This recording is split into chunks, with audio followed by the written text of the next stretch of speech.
Okay, this is the September 15th, 2025 Select Board meeting. It is 5:30. I'm Mark Howell, chairperson, and I see that all members of the board are here. The first item on our agenda is to go into executive session, and we're planning to return at 6 p.m. I will note that on the agenda, it says that we'll be taking up two different items in executive session tonight. We are changing that. We are not going to enter executive session to discuss strategy and negotiations around the town manager, so we're only going to consider purchase exchange of real property and review some minutes from prior sessions. So do I hear a motion to enter executive session? Yes, I move that we enter into executive session under MGL Chapter 30A, Section 20A6, to consider the purchase, exchange, lease, or value of real property if the chair declares that an open meeting may have a detrimental effect on the negotiating position of the public body. Do I hear a second? Second. Okay, Thank this you. is going to require a roll call vote? Yes, it does. Yes, okay. Mr. McKennett? Aye. Ms. Hartman? Aye. Mr. Howell? Aye, Ms. Ravelli, aye. And Mr. Bohm? Aye. thank you. Okay, so we'll.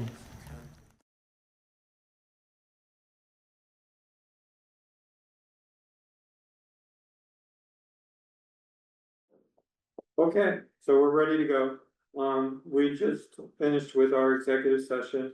This is again the September 15th Town of Concord Select Board meeting. I'm Mark Howell. We did a roll earlier and everyone is here. So I believe we're ready to proceed with the consent agenda. Public comment. Oh, public comment, I'm sorry. So if anybody has a public comment, please raise your hand on Zoom. You'll be prompted to be recognized, and if you're here in the room, please approach the probably best to take a seat at the chair because we're using the owl for audio today, so you'll best be heard if you're right here. Welcome. Nobody goes. Shut that? Sure. Oh, we shut the Yeah, computer. we need to shut it. Just make sure we don't do it quite all the way, because I don't know what it's gonna turn off. Or maybe just bring it in. Like, just Yeah. Yeah, it's enough that it's there, that's good. maybe that'll. All right. Okay, go ahead, please. This. No, everybody's talking to Talk to the, them. talk to the. Talk to the owl. talk to the owl. Okay.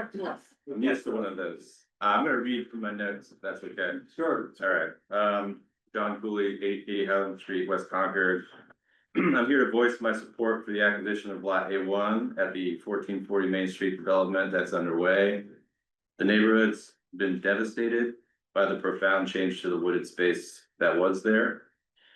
The town's right to purchase Lot A1 for use as a public park is a great opportunity to preserve some of that for the community, but it must be acted on quickly. West Concord Pocket Park team has submitted an excellent application for CPC funding to help purchase the lot ahead of the upcoming deadline. And the community has submitted a letter of support signed by more than 110 households and 200 individuals from in and around West Concord and Concord Center. Given the 3-year timeline to purchase the land, clock's already ticking, and the known and unknown risks of delaying the process, we urge the town to act swiftly and support the CPC funding application that we've submitted. Thank you, John. I'm just gonna notice that the video seems to have stopped. So we're gonna work on that. Now it's going again. In the meantime, I'm gonna recognize Tracy Moran.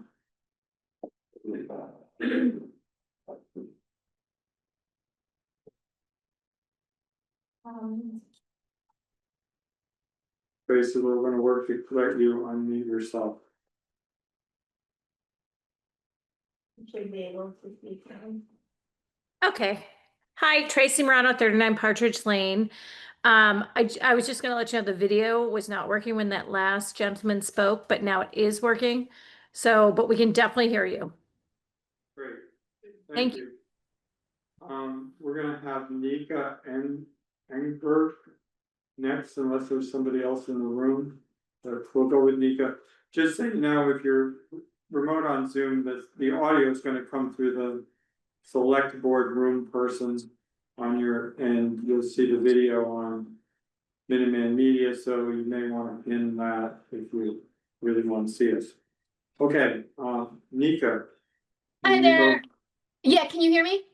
Yes, Yeah, so I just wanted to voice my support for the Pocket Park that John just spoke about as well. I think it would be a really great addition to the neighborhood. Sorry, I'm at 62 Church Street. And I think it would connect sort of the Highland Street neighborhood and the new development that's being built in a very productive way. You know, kids will be able to pass between the neighborhoods. It'll make it much easier for residents of the new neighborhood to get to the train station on foot, for them to get to the center of West Concord. So I'm highly in support of the Pocket Park, and I just wanted to speak to that as well. thank you. Do Thank we have you. any- Seeing none? We'll go to the consent agenda. Any discussions on the consent agenda, any topics before the I have a question. I didn't see nominations. Are there no nominations or is something missing? So C in the column. there's no nominations, I think there's only appointments this week. Correct. Right. So I would, yeah, so I'd like to pull up the July 22nd minutes. I did, did you have something you wanted to? Yeah, no. I do, yes, I just didn't know. Okay, Okay, so we'll just discuss those separately. Yeah, we can, yeah. Yeah, Move that way. I had one really brief, sort of small change to the page 1 of the August 18th joint meeting minutes. There's a reference to, that's a land use working group meeting and the select board was participating in it. And there's a reference to approval of minutes, and because Paul Bowen is on both of those committees, they could be confused that that was a select board meeting. So I thought that could be rectified by just changing the heading in that minutes to say that it's land use working group minutes for those meetings. I believe it's still page 8. There was a select board quorum at the meeting. Yes, Right, so it's still. I recognize it's just we weren't voting minutes for the select board. Yeah, so I think I'll just remove that section Okay. from these minutes, but the select board has to post their own minutes, so it minutes. should be on your. Exactly, so I was just referring to the possibility of confusion, because Yeah, that could you should introduce remove people that looking portion. for meetings that never Yeah. occurred. So, The dates involved were not select board meeting dates. so we're gonna remove the portion, can you describe it, but I don't know exactly what is there, is that a way to prove it? Is it just a reference to minutes? Yeah, it's an action that the land use working group took to, and So we just remove the action to approve minutes? to approve minutes on Okay. August 18th, because that wasn't an action of the select board, that was an action of the land use working group. Okay, You gonna give the July 22nd too? yeah, what's the comment there? Yeah, so my comment on July 22nd is that I was there. Okay. So I was there and I also, Maybe it's true. and I also, made, Said things. and I also said things. I was there and I said things that are not in the minutes. So I would like to be unerased from the record. You're right. Yeah. That's easy. Yeah, no, but in all sincerity, I mean, it was an important meeting. It was Yeah. a meeting where we discussed a bunch of the anti-Semitism stuff. I Yeah. did make some comments about that, and I just wanna make sure that those are reflected in the record. Yeah, I had coordinated with Tracy on getting the minutes from the school committee, so those are the same minutes from school committees, so I'll probably let them know also on Okay. their end. Cool. Yeah, in rereading them, they seemed a little bit more brief More detail. than, well, I found them a little, it was, they read quicker than. Well, they briefed me right out of I was wondering Thanks, that. Zach, sorry. So no, so that would be great. Thank you. Hopefully we could do that. Marco, we're still on consent agenda. The reason why I asked Yeah. on nominations, because Mary, I noticed in the liaison report that the Recreation Commission had nominated somebody to replace. That's actually an appointment. But So it's any question, so yeah, It's in the yeah, appointment. and I do wanna Yeah, that- pull that off and we're talking about that. Yeah. Oh, and you provide. Very valuable. Yeah, so It's one, A little inverted B. okay, so. You, Okay, so you wanna we read that discussed the one? change to August 18th and then just kind of change to July 22nd. Are there any other topics from the consent agenda that need discussion? Be on it. All right, so I'll make a motion to approve the consent agenda with the modifications to the July 22nd and August 18th minutes as discussed. Sorry, but we're not. Well, because the July 22nd minute, I don't know what they're gonna, Yeah. Yeah, so I still wanna reserve the right to review whatever they put in, I'd like to, you know what I'm saying? Yeah. well, Okay, so we're not. We don't know what they're gonna put We're in. not even approving the July 22nd. Right. Yes, I think we should read. Okay, Yeah. so I'll move that we approve the consent agenda with the revisions of July 22nd discussions as discussed, and with the removal of the August 18th. June. But Okay, all right, so I'll move to approve the consent agenda, removing the July 22nd minutes, yes, and with the amendments discussed for the August 18th meeting. second. Second. All those in favor? Aye. Aye. Okay. I got two different agendas. I do, so, you know, we don't have any nominations. This is probably a good place for me to insert a small commercial. If you follow the select board agendas, you'll notice that at the bottom of the agenda this week and in all future weeks, there is a direct link to how you can find out about volunteer opportunities on boards and committees, so you can be one of the next people that does appear in our nomination section when we go. All right, well, we have several things. Great. You ready for motion? Yeah, Can I pull off B and C just for quick discussion? B and C, so that's sure looking. I have a complete set. One, B and C, okay. So. Orange Making here. sure my B and C is the same. Okay, so I will, make a motion to move to reappoint John Flaherty of 156 Upland Road to the Financial Audit Advisory Committee as an at-large member for a term to expire May 31st, 2028. And move to approve the town manager's appointment of Karen Young of 49 Press Street to the Commission on Disability for a term to expire May 31st, 2028. And to approve Justin Martinelli of 9 Nathan Pratt Drive, Unit 5, to the Commission on Disability for a term to expire May 31st, 2028. I think that's Justine, sorry, Martinelli. Okay. And, yeah, we're here a second. Second. And all in favor? Aye. Aye. Okay, so. we have a- Yeah, so just quick questions. So Stuart, who lives in Arlington, is he a business owner? He's the director of marketing and promotions, I believe, this sort of for the Umbrella Arts. Ah, okay, Okay. so that's, okay. Yeah. That makes sense.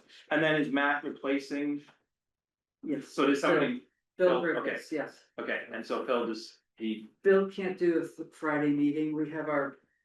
And he just couldn't do it. got it. And so the rec commission, decided to They appoint had Matt? to vote, they, Great. yeah. Okay, I'm good. All right, so, we'll make an additional motion to appoint Stuart Akita of 35 Allen Street, Arlington, to the Economic Vitality Committee to return for a term to expire May 31st, 2028, and to be exempt from APP 10 residential requirements. And to appoint Matt Dozier of 121 Baker Ave to the Land Use Working Group as a representative of the Recreation Commission for a term to expire at the completion of the work outlined in the charge.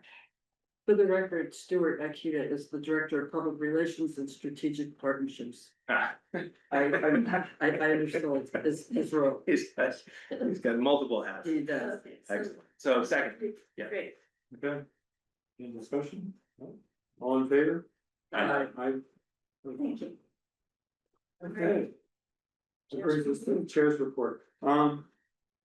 We had reviewed the rationale for using executive session and this evening and did not go into executive session to discuss the town manager's merit achievement this year. And we are recognizing that should actually be done in open session.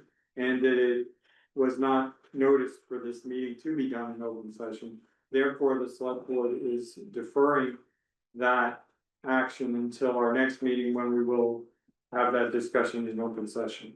So, just to review that item that was listed as the first item on our agenda was not taken up this evening, and we're going to do that in open session at our next meeting, which is October 6th. I just wanted to take a brief moment and recognize our first responders. Last Thursday was the anniversary of 9/11, and I had the opportunity to go to the outfield falls recognition event where a firefighter, a dispatcher, and one of our police officers were all recognized for their various contributions to the community. And it's a great event, and I know that it's highlighted in the Concord Currents, which is something that anyone should pick up and take a look at. So it's highly recommended, and it's a reminder of what happens every day. Thank you. Town manager's report. Thank you. So thank you for noting the Concord Currents, even though we're off cycle. I think there was an issue that was sent out this afternoon. And for anybody who is not yet subscribed, on the homepage of the town's website, on the left-hand side up at the top, there's a button to stay connected, and you can register or subscribe to Concord Currents, our news flashes, and our podcasts.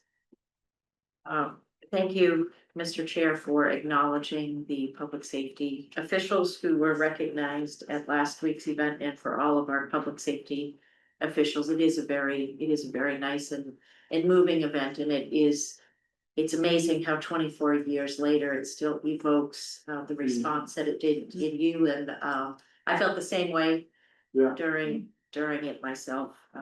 It's a very nice event. So I did want to mention, and I think I'm just going to read from an email, because we did receive a couple notifications to fly flags at half staff last week on Thursday. And this has come up a couple of times since we have been flying the larger flag for the 250th. And so I just want to assure the community that anytime we receive a request, either at the state level or the federal level, to lower the flags to half staff, we lower the flags to half staff. We don't make any judgment if they are coming from higher up federal or state agency. We do lower the flags, but it is hard, particularly in the center, because of the size of the flag, to always recognize that it is lowered. So lowering this very large flag means we are lowering it halfway between the top of the pole and the crow's nest. And the crow's nest is that little piece that juts out, which is certainly more than halfway down the flag.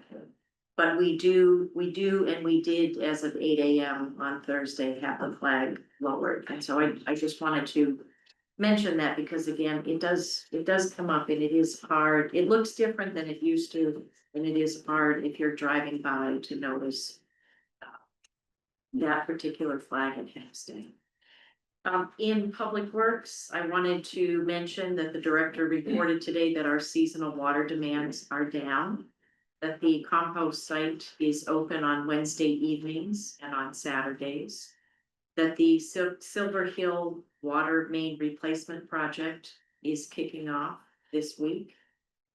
There will be neighborhood meetings specifically for West Concord, the West Concord community, even though the residents are invited to this, to talk about the improvements at Main Street and Baker Ave.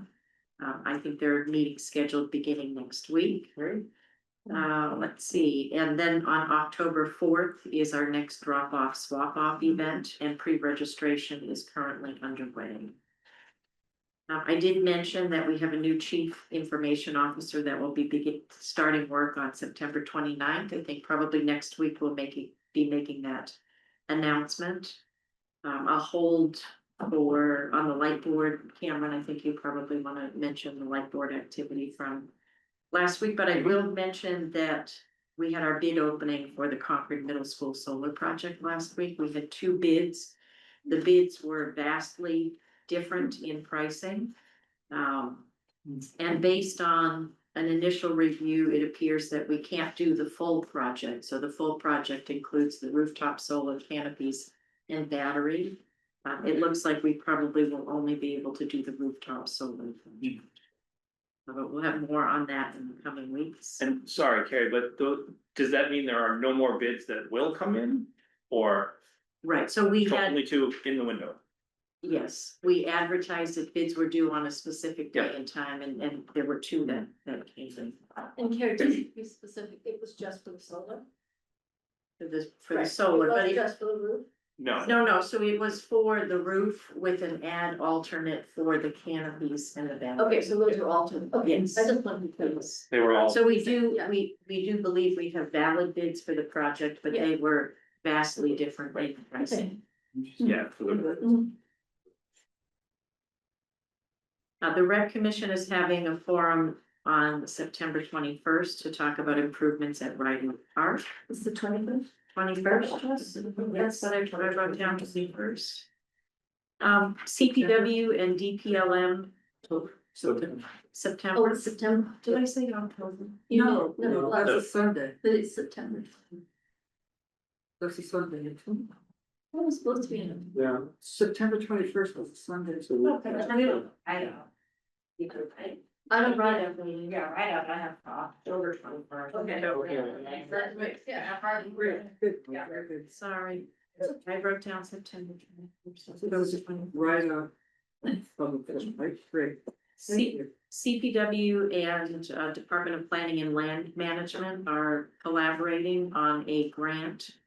A Safe Routes to Schools grant application for the Alcott School area.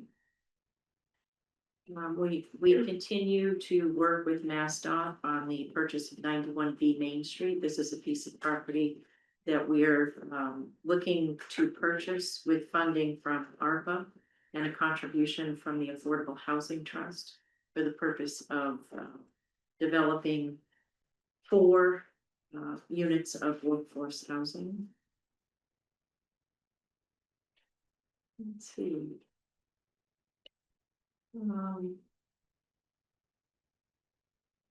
Just had a couple of other things I wanted to mention. The last thing that I wanted to mention is that at our project at Harvey Wheeler, the staircase and the accessible ramp, we have a pre-construction meeting on that coming up in the next week. So that project, we did receive a bid, we've awarded a contract, we've negotiated contract, and that project is ready to move to pre-construction. So those were the items I had on my list for this evening. Any other questions for the time? No. See, we're looking ahead of schedule.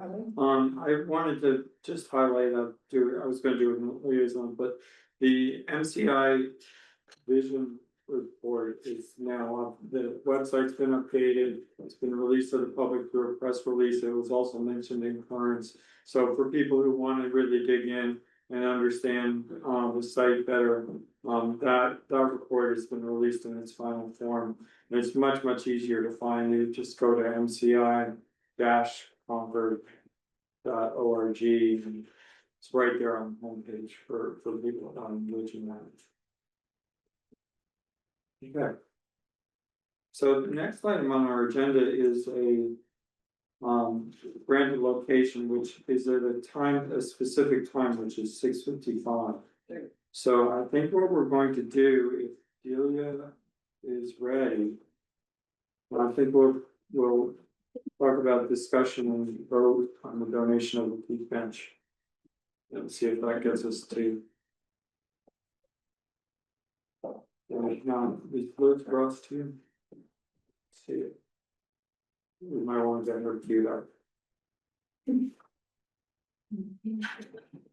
Hi, good evening, thank you for having me. Is this on?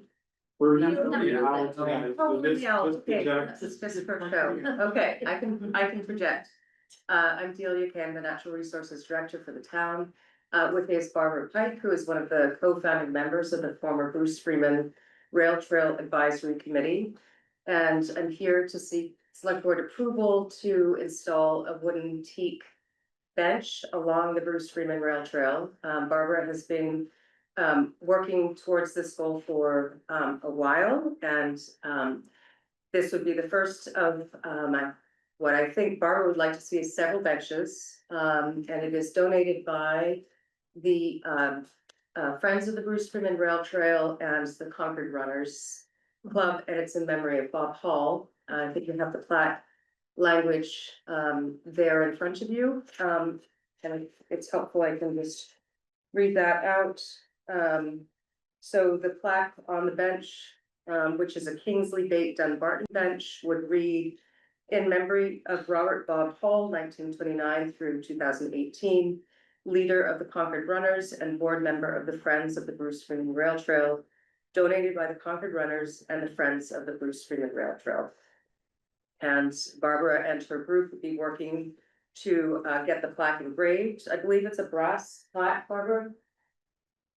I think so. Okay. It's the one, it's not the one on the 250th, it's the one that Mimi directed me to. That it will be on the West Concord benches. Yeah. Discuss these.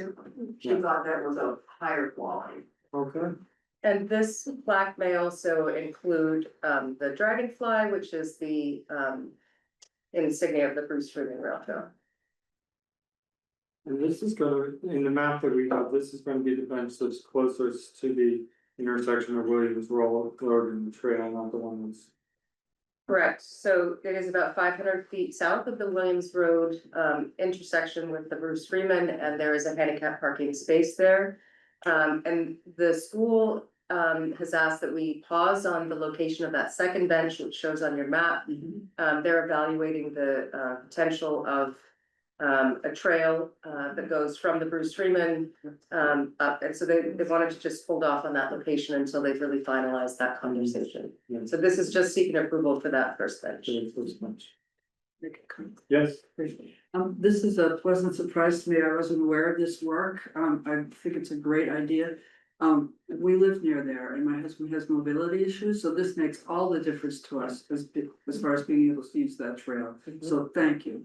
Thanks you, thank Barbara, thank the friends, thank the runners. I'm very happy. I'm just here shepherding. Barbara has done all the work. Thank you, Barbara. Oh, deal. Oh, all right, we'll pat each other on the back. It makes a big difference to a lot of people to be able to do it. I want to second that. It's a great addition. I do have a question that's just for information. The installation costs, what's involved in the installation of these benches? Does the So- installation cost exceeds the cost of the bench? Right, so it's an estimate of the time that it would take Concord Public Works to go out, evaluate. They've already confirmed the site location, but they would need to do some site prep. They would have to do the installation of the anchors. There's not a footing or not a foundation associated with this bench, but they have to be sure that it's located far enough off the trail, that it's not gonna interfere, and that it's, whatever cleanup activities are necessary. So it's based on an estimate of that cost. Okay, so a lot of work involved. Yeah, okay, thanks. All right, you ready for a motion? I think we are. Okay, so I move to approve the donation of a teak bench, the cost of installation, placement and engraved the plaque valued at $2,230, donated by the Friends of the Bruce Freeman. Second. Any further discussion? All those in favor? Aye. Aye. Thank you Thank very you much. very much. Yeah, that's great. Okay, we're still ahead of schedule. Thank you very much. So, Thank you. is Liz Rust with us? I don't think so. We sent her an email. Okay. So we're gonna. That brings us to. Yeah, we might as well dive into the budget. Did we do a public hearing for Verizon? No. No, because it's not 6:55. No, we posted for 6 o'clock for this exact reason. Yeah, Oh, okay, yeah, we posted for 6 o'clock, so you can start it whenever you're ready.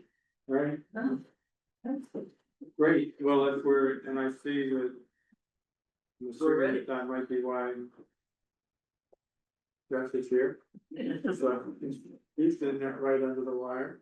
That's very good. Don, please introduce yourself. Certainly, Don Bonner with Verizon. Yeah, We need to open this one. Oh, yeah, yeah, we do. Yeah, so, I move to open the public hearing for a grant vacation request for a full petition for Old Barbara Road from Verizon and Concord Municipal. second.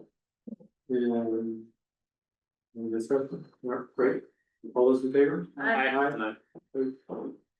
Thank you. Okay, I am still Don Bonner with Verizon. This pole is being placed because there's a development for Concord Housing Development Corporation going on at 406 Old Marlboro.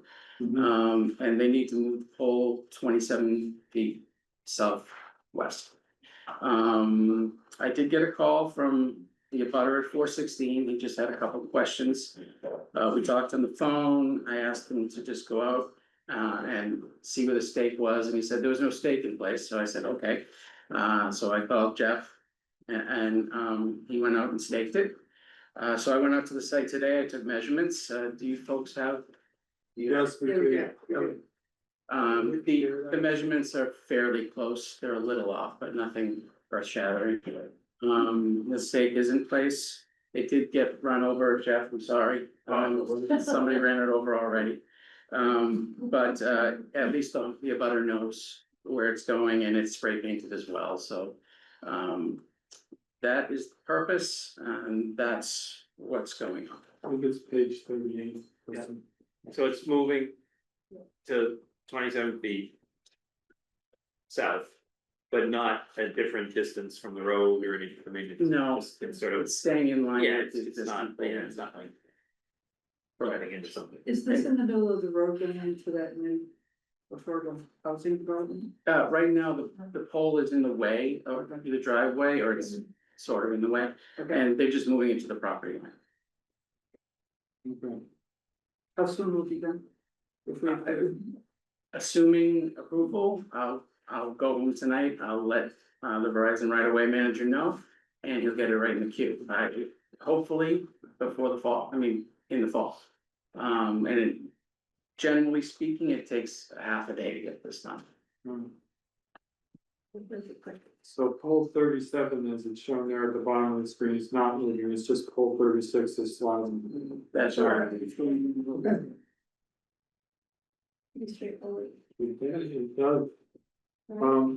So we should take comments. If the board doesn't have any questions, does anybody from the public have a question? We can stop sharing this. If you do, raise your hand. Seeing none. Okay, taking, oh, wait, Keith Bergman does have a question. Okay, Keith.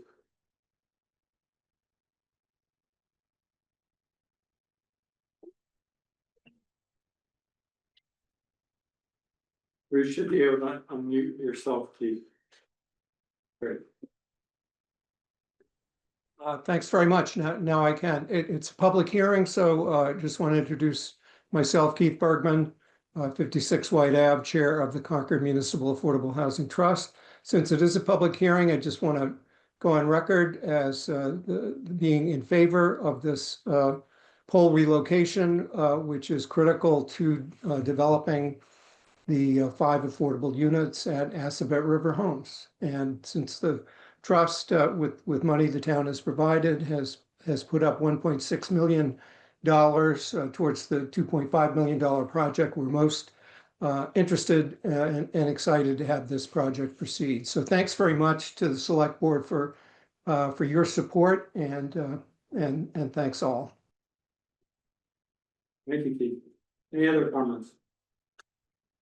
And Don, you've received any conditions that CMLP may have had, and you're in agreement with them as outlined in the memo on the packet? Everything is typically done in conjunction with them, and anything that they have my information, I can get it. Okay. Good. You ready for a motion? Close the hearing. Right, move to close the public hearing. Second. All those in favor? Aye. And the motion? Yeah, you ready for motion? Yeah. Okay, so I move to approve the grant application request for a poll petition for Old Marlboro Road from Verizon Media Inc. and Concord Municipal. Is there a second? Second. Thank you. Any further questions or discussion? All those in favor? Aye. Thank you. Thank you very much. Thank you, guys. All righty. Now we're ready for. I know, that's the problem, I have to, so is Liz. Should be done. Yeah, so we should be doing habitat, but we don't have Liz, so I think we're going to then cover the budget priorities instead. Yeah.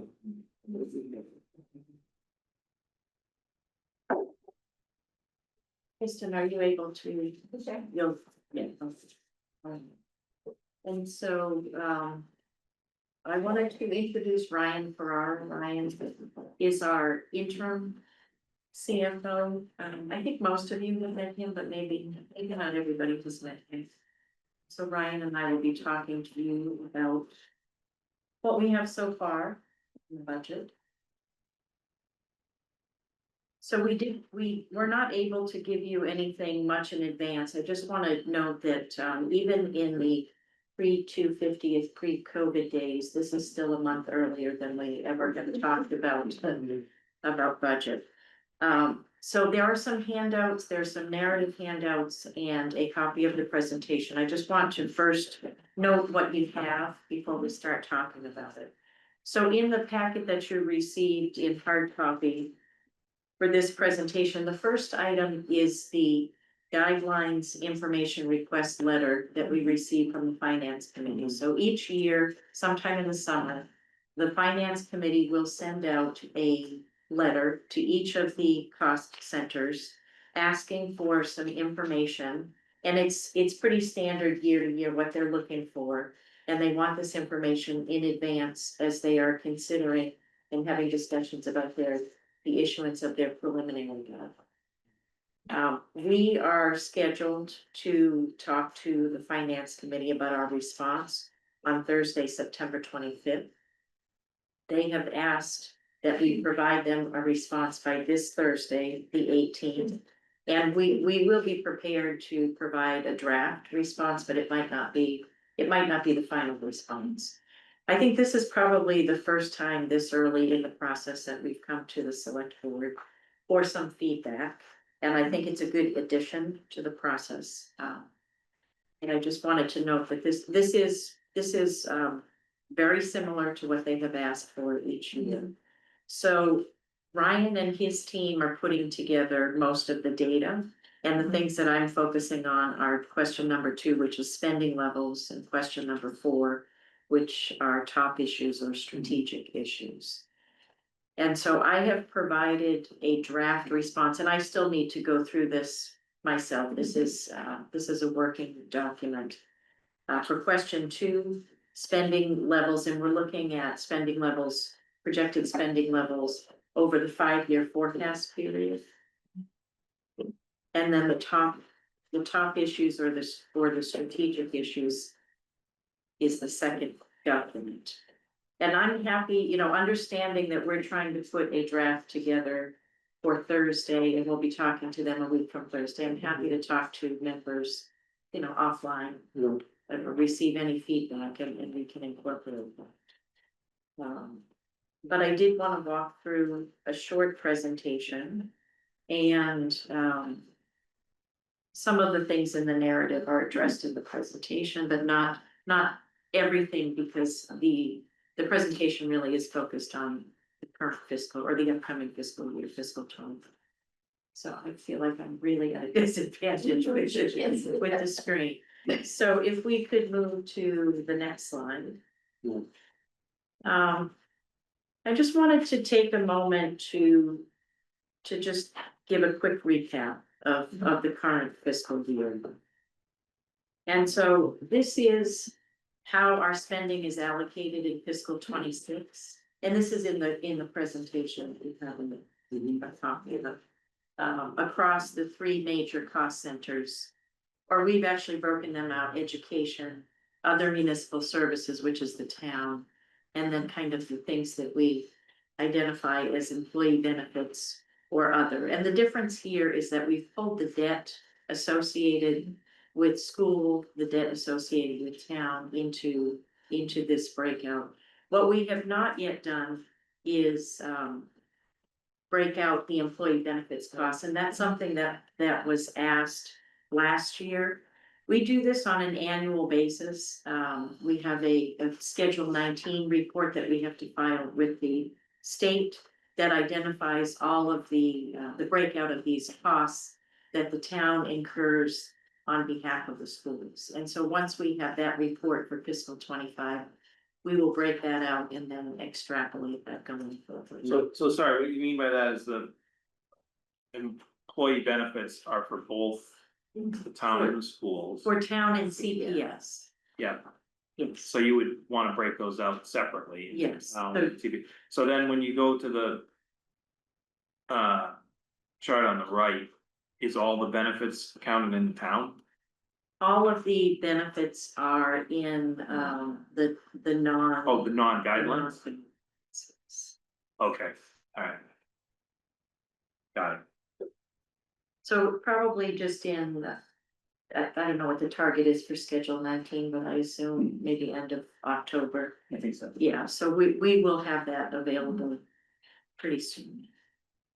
Part of the rationale there is that those tend to be numbers that the finance committee and are basically just price takers. We have literally no control over what they end up being, and therefore in the allocation of the property tax resources that the spin finance committee does in their guidelines, it makes no sense to, just take that money off the top and allocate the rest.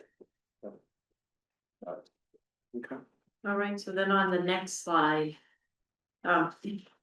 This is a slide out of the presentation from last year. The first time that we presented our FTEs in terms of external versus internal service departments. In fiscal 26, we had a total of 252.86 FTEs. That was a reduction of 4.74. Our overall budget increase was 2.85%. There isn't anything new here. We would be doing the same thing for fiscal 27 once we have a proposal. I think people appreciated seeing this type of language. Yeah, I thought. Carrie, off the top of your head, how many people, I know you've got the total, but are split between external and internal? You know that? I mean, Do both? No, but right here, we've got, Yeah. how many people are doing external focused? You got the That's FTEs, I think. external. Yeah. I think those are the, Table. so FY 26. There it is, there. 290. There's the real. Yeah, see it. Thank you. Sorry, I was thinking you were asking a different question. No, that's okay, I got it, I should have seen.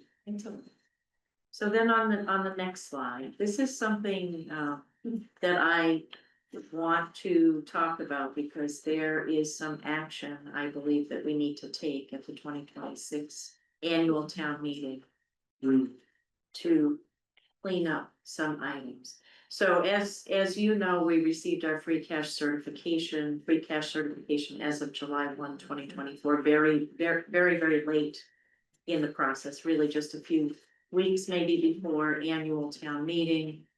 We had been talking about a free cash estimate, probably anywhere between 10.9% and at least internally around 12 or 12.1%. But I think the number that you and the finance committee heard on a regular basis was the 10.9 million. And I think it was it was couched in, this is a conservative estimate. But when the certification came in, it was 15.9 million. And people were surprised why the increase. There was a memo that the CFO put together that I believe this committee saw, and I certainly am happy to circulate it again, talking about why there were some adjustments that raised free cash higher than what we expected. There were a couple of things that stood out in my mind and that I had asked about. And it's just, there's been a lot going on this summer, and it's been difficult to really to manage the workload, particularly in the finance department. So we're still working through some of these. Some things that I want to talk about, these 4 things that are on here that I think effectively reduce free cash to about 13.5 million. Now, I'm not suggesting that we are gonna go back to the Department of Revenue and ask for a recertification. Because at this point, we're looking for free cash as of 7/1/25 in the next couple of months. But these are some things that we need to start talking about. Okay. So the first one, I note, I'm not sure why it says line 2. So before you jump into that, Carrie, just to level set, when I'm looking at this chart on the right. The first line says free cash certification July 1, 2025. Then it says the 4th line certified free cash as of July 1, 2024. But line 10 also says certified.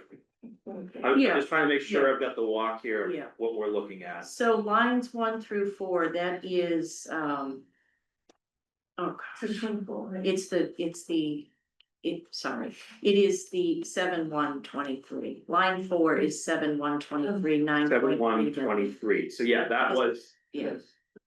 previous year's certified. This is what, Then we went and got it to 7/1/24, yes, which is line 10, which is the 15.9. I will make that. So lines 5 through 9 are the walk from 23 to 24. Yes, Okay, yes. got it. And this is what happens when you're working in too many fiscal years and you have Carrie, before you get into the errors, I don't know which steps you wanted to get into.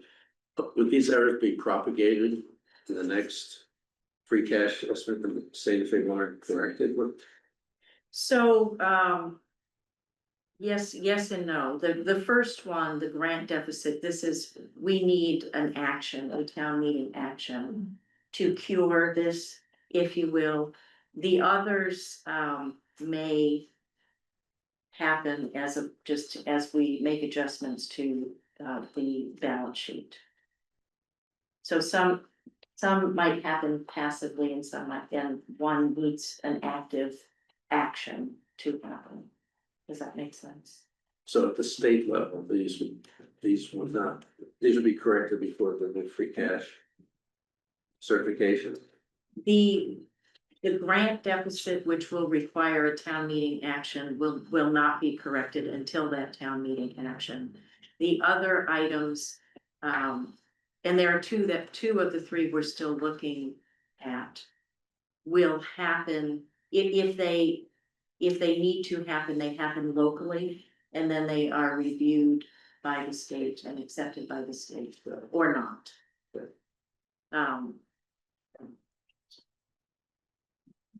So again, I would benefit from just giving us on each of the 4 what they are. Yes, yes. I'm just wondering why I said line 2 and line 5, but, so let's start with the first one, the CARES grant deficit.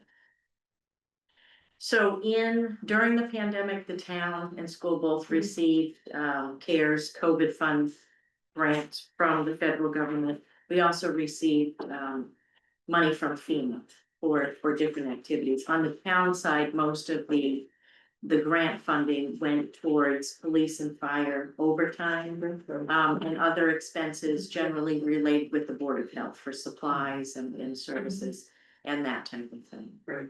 And so, looking back at this, in fiscal 22, there was a deficit in one of the CARES grant accounts.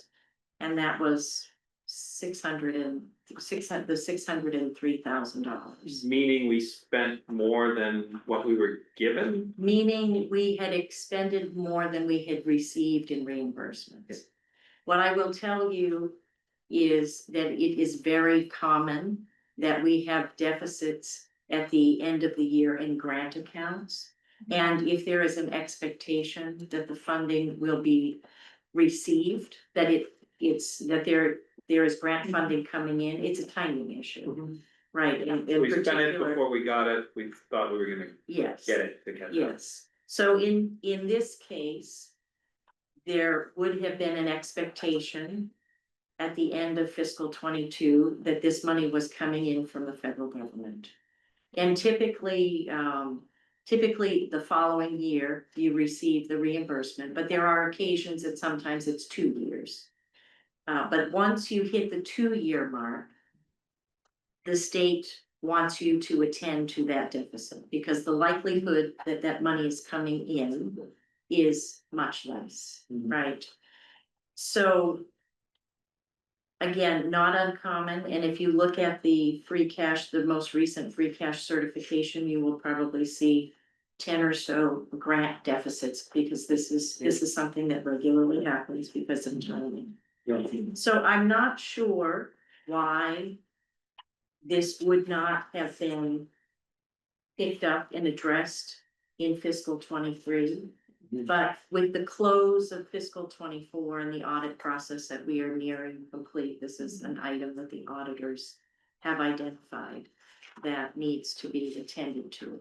And at this point in time, the only way to cure or close that deficit is an appropriation from free cash. What I will say, and I've noted here, that we closed fiscal 22 with a budget surplus of $838,000. So In that grant account. in the town's guidelines budget, Which would have gone into free cash. which is part of free cash. So had we known that this grant was not, these funds were not coming in, we would have moved that expense from grant to budget. So is it fair to understand this, that there's been no activity or draws or funds received in the CARES grant account for a couple of years now? That's correct. Yeah. And no reason to believe that funding is coming in. Okay. So again, that $838,000 worth of budget surplus in fiscal 22 that we closed, which could have funded this deficit, is sitting in free cash. So I'm mentioning this because this will be a warrant article at the 2026 annual town meeting. The next item that I wanted to mention is this insurance reserve issue. So at the end of fiscal 24, there was a balance in insurance budget appropriations, the various insurance budget appropriations of $519,696. The town has a bylaw that says and allows us to close any budget surplus related to insurance appropriations to the insurance trust fund. The reason that we have an insurance trust fund is because we operate self-insured workers' comp and police fire injured on duty insurance coverages. So we're self-insured. We have stop loss insurance that kicks in at $500,000 or $550,000, depending. We kind of go back and forth on what we can afford. So we maintain an insurance trust and have since, I believe, 1987. So this is a regular activity that we close any budget surplus to the trust, and that did not happen at the close of fiscal 20. What's the balance in that trust? I believe it's around $3 million, but I don't know the exact amount. Okay. And again, when you have a stop loss coverage at $500,000, it doesn't take a lot of loss before you are using that reserve. I just want to interrupt for a minute. The task group that's looking at the Yes. reserve, are they? We're aware. Great. So I understand the mechanics, we had extra money, we moved it into the reserve and that needs to get sort of. We did not move it. Yeah. We did not move it. Okay, so you're gonna move it, Right. which will then create the. Fell to free cash, and so Yeah. this is trying to Got it. rectify it. Got The next two items, we're still looking at. But if you go back to that memo that talks about the free cash back from, I think it was in April and May. It identifies that $534,921 worth of capital outlay appropriations were closed. For the last 5 years or so, the town has appropriated both its tier 1 and tier 2 capital projects in a standalone capital article. Prior to 5 years ago, tier 1, which is the capital that we paid, used cash to, was appropriated as part of the town's budget. But we made that change again about 5 years ago because an operating budget appropriation closes at the end of the fiscal year. What we were finding with some of these tier 1 projects, and it really was in public works. So we might have a tier 2, which was always appropriated in a separate standalone article for a road project. But we may have some additional funds in tier 1 to do curbs, to do line striping, to do things that were associated with the road project. And if the road project is delayed, we were finding that the road project was going past the fiscal year, we were running into issues with the tier 1 appropriation that was tied to the operating budget. So we changed our process, and this is not uncommon for what other communities do, to appropriate all capital in a standalone warrant article. And the warrant article is active and alive as long as there is funding available. It's not, even though it's identified maybe as fiscal 24 capital, it doesn't close, it wouldn't close on June 30, 2024. So Carrie, the way I understand this is that there's $535,000 that was approved at town meeting for certain projects and we haven't spent it, right? That we had not spent it, yes, Right, as a, and so rather than put it in free cash and make it available, you're saying we should not include it in free cash and you're taking it out. Okay. Those language should not have been closed, and so it should So not have that- ended up in free cash. But my question is that money still available and how long do we keep it there? It seems like there should be some process to go and look at some of these old articles and say, yes. for some reason, things changed, we're not gonna spend the money, we can put it in free cash and use it. There absolutely is a process, and you may see, as part of the motions for capital where we're recapturing prior year capital that we don't need. Okay. I But that do didn't not, happen here, okay. well, I don't have the full list of what these things are. Some of them maybe should have been Oh, closed. okay.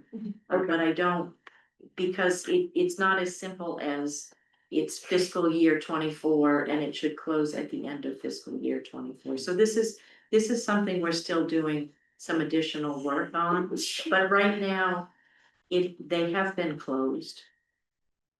And it is part of free cash. And we wouldn't expect to go back and do anything about that other than perhaps we consider for the fiscal 27 capital. Using that money from free cash. That's a potential option. Okay, So the simple explanation there. So this was money appropriated, it's not really cash, it was just appropriated. But it was turned into cash in this free cash estimate, but it's not really cash. No, I It's mean, appropriated. it was appropriated and then raised as a part of the tax rate setting process, so it is. Then- Yeah. But not And it yet wasn't spent. expended Right, in it the wasn't year, spent. so then It's unspent. went into free cash as part of the, It wasn't reserved. yeah. We're voting. Okay, So then the last item is a salary reserve item, and this is another item that we are still reviewing. We had $755,000 that was appropriated for the class and comp and merit pay that was not used. Those amounts were charged to the fiscal year budget. And now we have a situation where, for instance, in fiscal 26, we have a situation where we are looking at paying both the fiscal 25 merit and the fiscal 26, or the merit, two years worth of merit out of one appropriation, because this amount looks like it was closed as well. so these are all issues for the transition from fiscal 24 into fiscal 25. Yes, Yeah, okay. and again, Well. That wasn't, my understanding is these are ones that technically would have been impacted, I'm saying, FY 24 free cash. We're not gonna go back and we'll make the adjustments done. we are not expecting to go back Right. and make Right. adjustments. Yeah. But these are. I think this helps to explain why the free cash was much higher than what people expected. The additional amounts really have to do they're on the revenue side, and they really have to do with the interest earnings associated with the bond proceeds that we had on hand for the middle school, which interest earnings on bond proceeds, even exempt debt, are a general fund receipt, and so we have received a lot of interest earnings over the last 2 years. so when you say that some of these things are still under review, like the capital outlay and salary reserve, right? Who, do we have the time to do that? I mean, Having the staff time is the reason they're still under review. right, Right, because the finance staff is working diligently to finalize fiscal 24 audit. And then we'll start with the fiscal 25 audit, and it probably, they're also working on the fiscal 25 audit at the same time. So these are things that we'll continue to look at, but we do not want them to detract from the time that the staff is spending to keep fiscal 25 on track. right, we don't want to be here for you, okay. Do you want to pause for the LIP application, since you have your? We could do that, Yeah. but, we probably have quite a bit more to do. There's. Okay, There's definitely. yeah, yeah, this probably, so that's the recap of the past. That's a read. That's probably a pretty good breaking point. I see that we do have those, and I'm gonna. We were running ahead, and I remember that you had told me that you couldn't be here before 7 o'clock. So I appreciate you being early, and we are ready if you are to go ahead and do that. Or we just were taking something out of order. I'm trying to, so we're all speaking to, or we're trying to speak to the owl today, Liz. Oh, okay. I'm here with Sheila Carlisle, who's the Executive Director of Habitat for Humanity, and I'm Liz Russ. I'm the Director of the Regional Housing Services Office. And here to present the LIP application, that's the Local Initiative Program application for the 3 homes to be built by Habitat on the Assabet River Bluff, the Assabet River Homes condominium. And so this is an excellent milestone that represents a lot of work. And this is part of the process. It's a very standard part of the process for you to sign the local initiative program, which gives your assent to the state to start to review the marketing and information for the LIP application. They take about 3 or 4 months, and then you'll see it again on the backside when it's approved in terms of signing the regulatory agreement. So this material today is a draft of the regulatory agreement, plus the floor plans and the site plans and the marketing information. These are 3 home ownership units that are going to be built by Habitat. I'm sure that you might be aware of this project. It's been going on for some time. Yeah. So there'll be 3 homes. 2 of them will be offered for local preference, so to eligible Concord residents, should they apply. And we're all looking forward to continuing to move the project forward.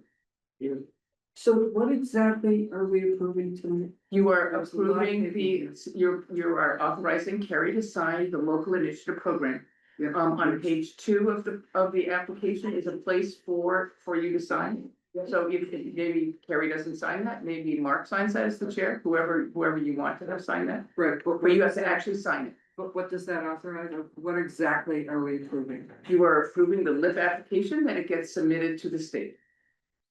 Yes, so you're authorizing the LIP application. The program under which we would conduct an auction to make these units available for. So this is the regulatory program to the affordable housing portion of the project is authorized through the local initiative program.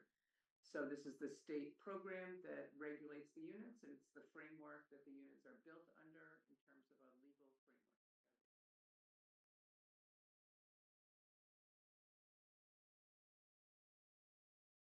framework. For myself, picking up on Mary's point. It's not like the land's already there, they already approved this number of units. The dollars are there. This is sort of the, hey, now that we've approved all that, this is the actual plan.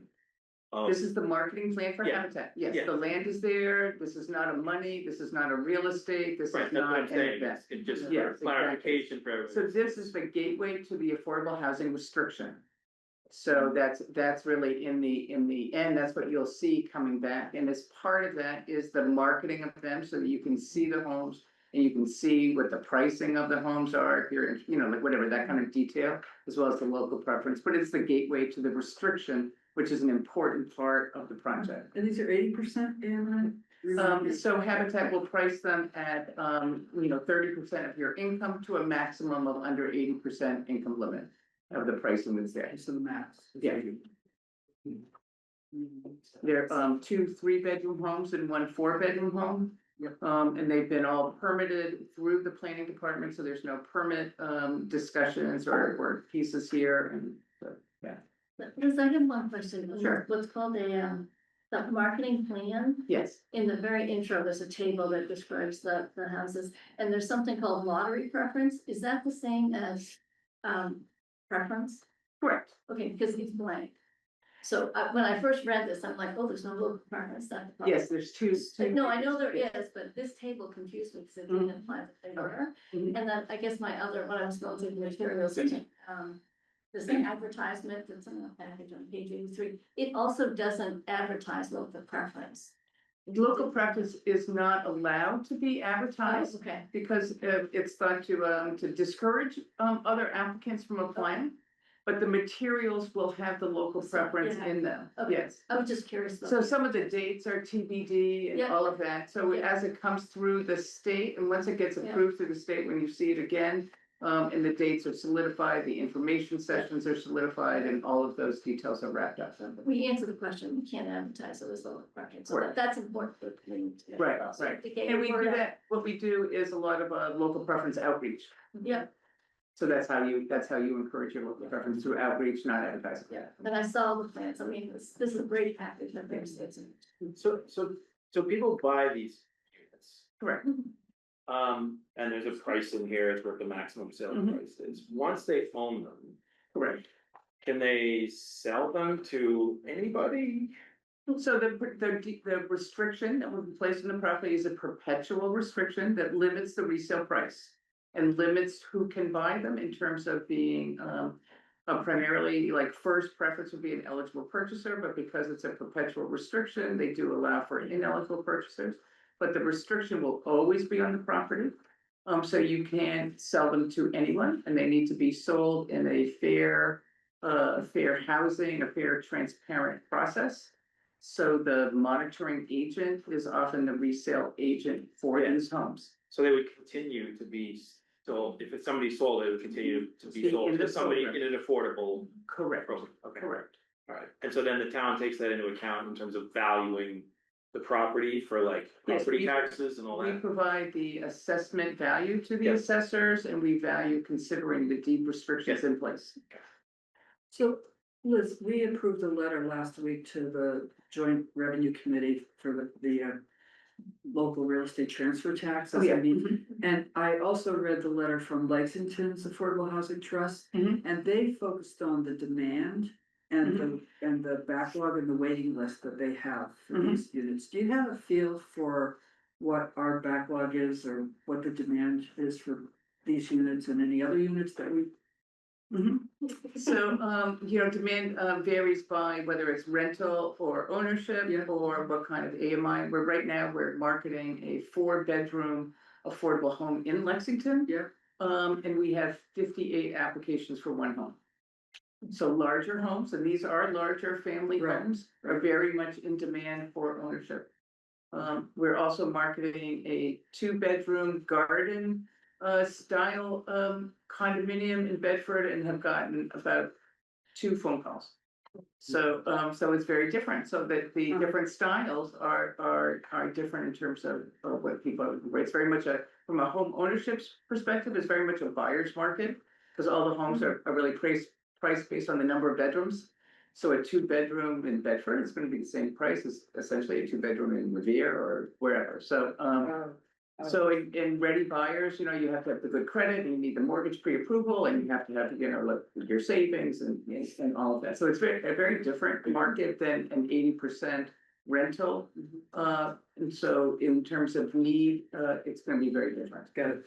But these are ownership. So These are you would ownership. expect to have quite. Absolutely, and then there are habitats that are even lower income, and so, yep. Yeah, we think it's gonna be a great opportunity for 3 families. Thank you.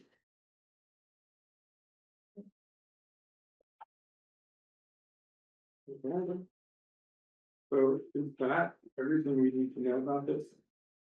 At this time? Anybody have further questions? Okay. It's a package. So. Like Yeah, motion, so you're looking for, I just wanna make sure that there's one signature on this page to, Correct. support for the local action initiatives then. That's it. Okay, got it. so I make a motion to approve the Habitat for Humanity LIP application for Aspen River Homes as included in this. Second. Any further questions or discussion? All those in favor? Aye. Thank you so much. Thank You. you for this. Yeah. Good. I'm gonna double check where we are on the agenda now. I can go back. Okay, we're back to the budget. Yes. Thank you. Thanks. Thank you.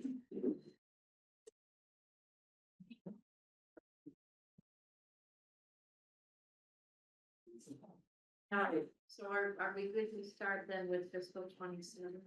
Yeah, so the takeaway is that there are some things we need to keep our eye on about free cash, so we shouldn't be, yes,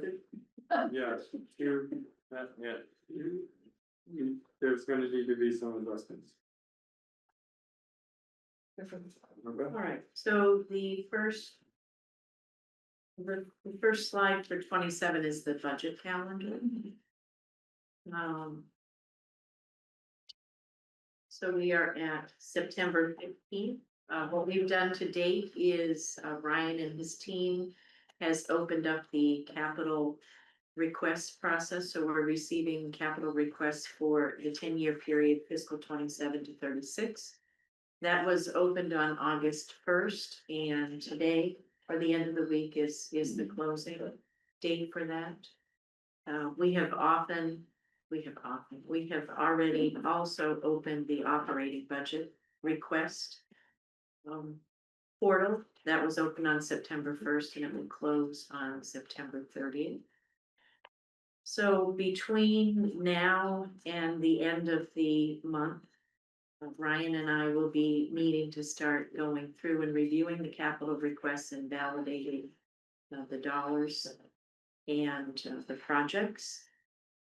And then we'll start putting together a recommendation on a 10-year capital improvement plan. So we have this progress review time with the select board this evening. And then we have identified several other opportunities. You don't have to take every opportunity, but we're certainly happy to let you know where we are at each of your next several meetings until we get through the end of the calendar year. And typically so end of October, we will hear from the finance committee on a preliminary guideline. End of November, we will be hearing on the final guideline. It is always the town's intention to bring a balanced budget forward that meets the finance committee's final guideline. Sometimes that's easier than others. But our intention is by the end of the calendar year that we have a budget that meets the guideline that the select board is comfortable to endorse. And then when we turn the calendar, then we start preparing in the new year for the public hearing process. So Carrie, who's part of the budget team that you've listed here? So that Ryan, the finance staff, so and really the budget team, to me, that's also the senior management team. Yeah, it was just easier to say the budget team. So Ryan, as the interim CFO, we have a senior budget analyst who you've met before, Zach Lamoureux, and then the senior management team, and together we review both the capital and the operating budget.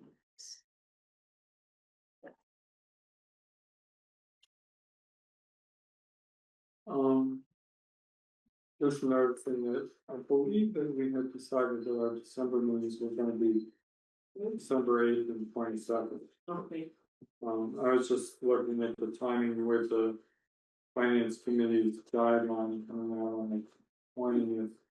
I think we're meeting on the 17th, so that's gonna be challenging, but we probably want to schedule some time in there to be out to the 8th feels a little late, isn't it? But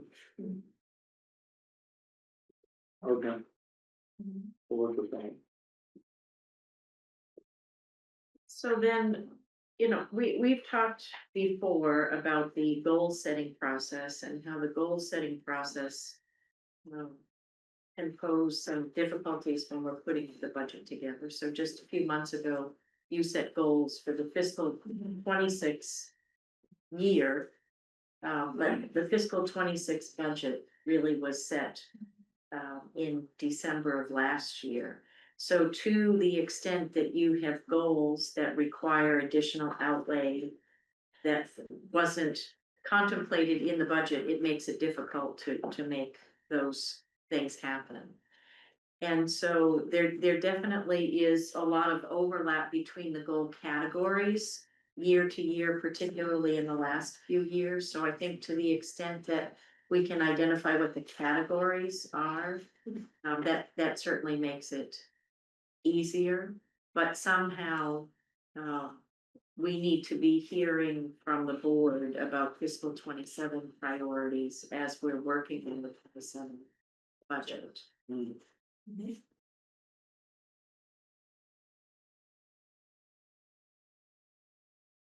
So then the next slide is, and the finance committee has asked me to identify the top 3 strategic issues, challenges. And I did put a narrative in front of you this evening with the 3 issues, and we could talk about those 3 issues, but really the top issue has to be, what I'm calling creating focused 1-year action plan. So I have said to the board before, we have a lot of master planning documents. We have, you know, our big master planning document, which is Envision Concord 2030. But we have planning documents on climate, housing, recreation, wastewater, open space. I mean, you name it, we have a plan. Each of the plans represents a strong community vision, and there's an advocacy group for each of the plans. But some of the action items or the objectives in the plans, they don't all line up. Some of them are actually juxtaposed to other. They're in contrast. And I think the community has been fortunate up until the last few years that the funding has often been available to advance a lot of these plans or the objectives in the plans individually, but it's harder and harder to do that. And so I would like to propose that we look at having some type of visioning session where we have representatives from different boards and committees, all of the boards and committees. I think the chair's breakfast is a good opportunity to start this, but I think it has to be broader than that. But I think starting this work sooner rather than later, and I'm not suggesting this is wait till fiscal 27. I think this is something that we need to be thinking about doing yet this fiscal year to help focus us on what as a community collectively we're going to work together. And I would propose that the first item might be solving for wastewater treatment. And I think, you know, when we think, and I know this board has talked a lot about wastewater treatment issues. I think when we think about the obstacles that we have faced, you know, they are numerous, and a lot of them, or some of them have to do with the environmental issues and concerns butting heads against development.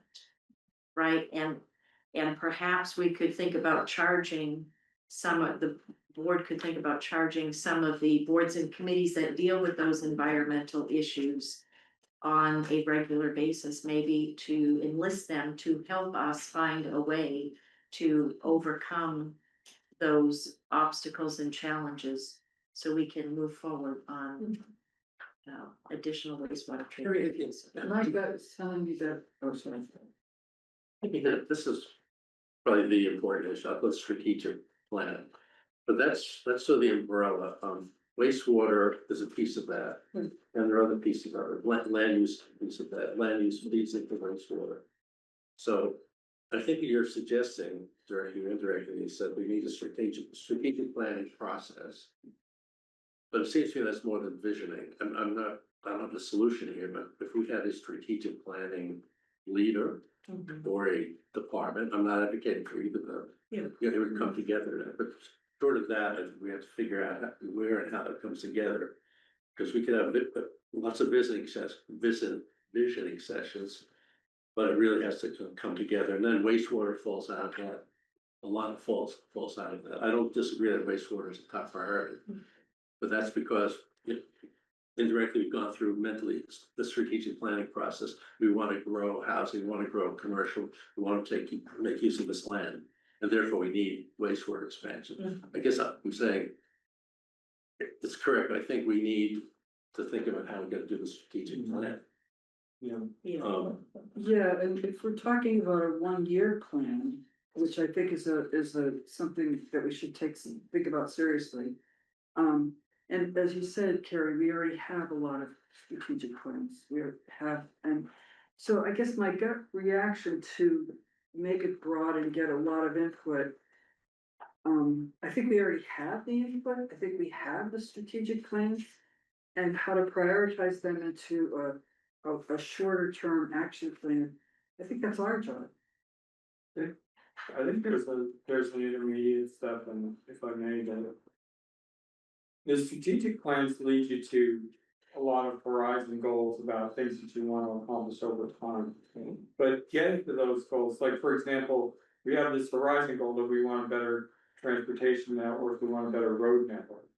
What we did this year was under the leadership of the Public Works Commission and the Public Works Department, they came up with a roads program, which then puts a significant amount of multi-year funding towards road improvements and Right. so will move some key metrics to accomplish some concrete things in that. The pavement condition index is what I'm talking about in terms of key metrics.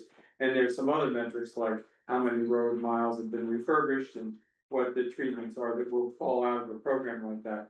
And when we're talking about the 1 year out appropriations, what we're really talking about is projects within that program.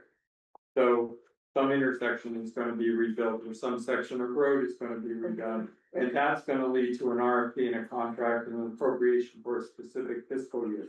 We don't have those details yet, but what we do know is that behind that transportation strategy, there's an actual funded program.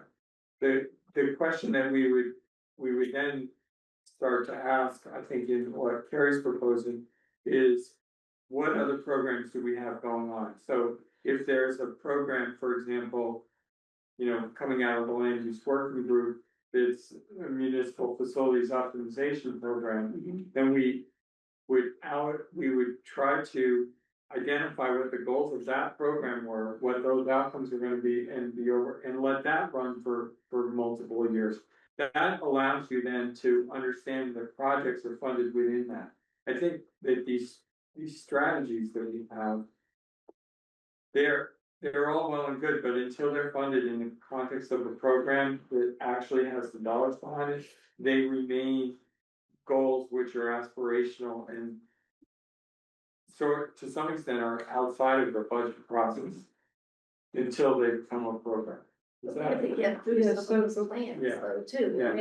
And I think what Carrie's speaking to is that they're starting to collide with Right. different plans. So how do we put the big picture together and really figure out those top three? Well, we did it by budgeting and we budgeting Yeah. is prioritizing. But before you get to budgeting, it's really the interdependencies. Right. Like, I don't call them collisions, but they're interdependent. Every kind of Well, plan, Yeah. this is, Sometimes. whether it's land use They planning, really are. there's an interdependency with the public works plan, the road plan, That's a there are good. multiple strategic plans, and we have some of those in place.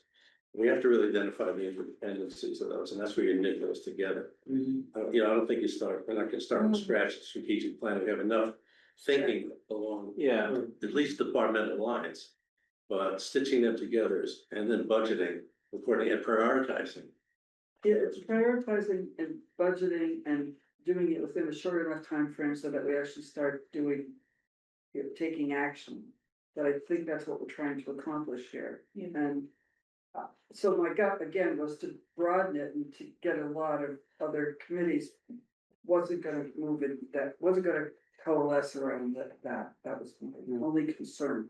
Yeah, I think I'm with you, Mary, in the sense of, like, you'll get a lot of opinions. Yes. I mean, you could sort of talk about some of that stuff forever, right? So it's not to say, hey, if there's a gap in any inputs, that we should make sure that we have that and understand it. So yeah, I mean, I've kind of spent a lot of time in my work career doing strategy activation. Yeah. Or what we call sort of vision into action, right? So you take that page and you start with kind of your mission and vision and objectives, and then you cascade it down into the key priority areas, the must-win battles. What are your strategic, what are the key programs or activities you're going to do? What are the KPIs that are going to support that? So it kind of starts at the higher level and sort of drills down into the next level of specifics.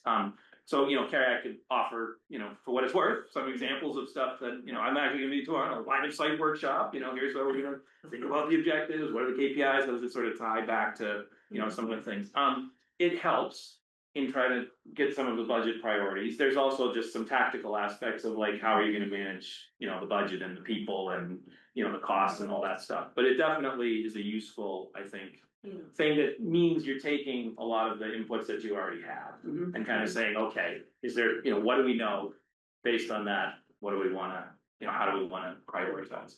So two things I wanted to comment on. So Mary, you said, we do set priorities through budgeting. And I agree. I will often say the budget is the most important, statement of priorities the town makes, right? Because you're doing it on an annual basis. But I think the problem is we're doing, the budget is happening before the goal setting, right? Right. It's Yeah. because of the cycle. So that is sometimes causing a problem, particularly if the goal categories are changing. But I think the last 2 or 3 years, they have not changed so much, so that is helpful. And then Mary, you also said that it's the job of the select board to set the priorities, and I agree with you, but it's the buy-in. Right, it's the buy-in from all of the other groups, or the agreement that these are the priorities that we're going to work on. So we don't, so this board doesn't say, we're not going to move on X land acquisition, and another board says, oh, but we're interested and we're gonna talk about it, right? Or just the capital planning process where we, it's easy to support the couple $100,000 capital project, but we're trying to solve for the big capital projects. But also, like, one of the hardest things to do is what are you not gonna do? Exactly. Right. Right, because, the list is always long, is always too long, right? But what are the choices that say here? What we're gonna. What I learned for government was that the way you answered that is, well, we're not gonna do it now, but we might do it later, right? Sure, fine. Yeah, And we really might. And we really might. But I think That's that it's, in many ways, it's the infrastructure and the enablers that we focus on that allow activity. So when we fix the roads, when we add the wastewater treatment facilities, when we put in some other element of infrastructure that enables things to happen in the community that are good goals. And so if we continue to focus our programs, our programming efforts on those kinds of things, we're doing that right now. If I had to name them, I would say that we're primarily trying to address housing and development, and we seem to be beginning to swing our attention more towards, and by the way, is there a commercial base that's also being enabled, and what do we need to do that? That's what leads us to priorities like a cell phone action plan and a roads program, and the focus of an acquisition of a wastewater treatment facility. Because those things really do enable a lot of other things to happen, and I think we do best when we do that. It's also always important to focus on what kinds of municipal amenities there are, and that's what brings us into things like the recreation strategic plan and the identification of where those resources are going. I think if we pay attention to those big items, then we'll be able to answer these questions in sufficient detail. There's always going to be little opportunities to come up, but we'll get the big rocks right first. There's also a piece of strategic with this, if you think at a higher level, we wanna encourage more commercial business, but you can't do that because you don't have wastewater, you don't have it, so it's these bigger milestones. There's more interpretation of those. I agree with you, Mark. I see what you're saying as far as we should be thinking about strategic enablers, right? Yeah. Right. But we also have to be on the ground and think about what is the impact to taxpayers for the things we're looking at. So, we can't lose sight of that while we're also thinking about funding or doing big project enablers. And Because I do think that that's part of our job. Yeah, but that's, To really think about. it's a constraint, it's a serious It's a constraint. serious constraint. It's not a driver, it's a constraint on the strategy, but, Well, it's something we have to be mindful of. well, of course. Cause you can't do Well- everything, Right. but I think you're right with that. I think we've talked about the Uber strategies, commercial development, housing development, infrastructure. Consolidation. Okay, and there's specific action strategies around that, and they all come together, and fortunately. We have land, I mean, this is, the land is an enabler, we have fiscal constraints, but it's an enabler to affecting a lot of our strategies. So. What's the next step? Or can, Yeah, I mean, I can provide some stuff that'll help. I mean, it might help sort of maybe think about how we frame some stuff. It's not gonna solve all the town budget for challenges, but you know, Yeah, I think from a project might be perspective, interesting. what we're really getting at though is, how do we as a board start to shift our focus and goal setting out at least 12 to 24 months further out than we normally do, in order to let the projects and the budgets for the current fiscal year reflect those priorities, instead of being in this kind of reactive mode that you know, we've been beginning to have this conversation about, which says you're inserting projects and goals into a budget that's already was already baked before you started setting the goals, which is bound to be unsatisfactory at best. You know, when I look at our goals, with the different categories. The first category, development of land use, most of the strategies are in there. All the other ones are. tactical. Or either, you know, implement constraints or. Government, some of them are government. I mean, we have fiscal constraints, sustainable. Civility and tolerance and effective government, but really this strategic part is in our first set of goals. I'd say revenue goals is a strategic goal. Under financial management. That's a strategic, I mean, we really, if we're serious about that, it should be kind of sustaining source of revenue. But we, you know, we But I really see- have to go back, I mean, the lever that we can pull is how we use land and what if any land we can make available to produce, that produces revenue in a way that's other than residential property taxes.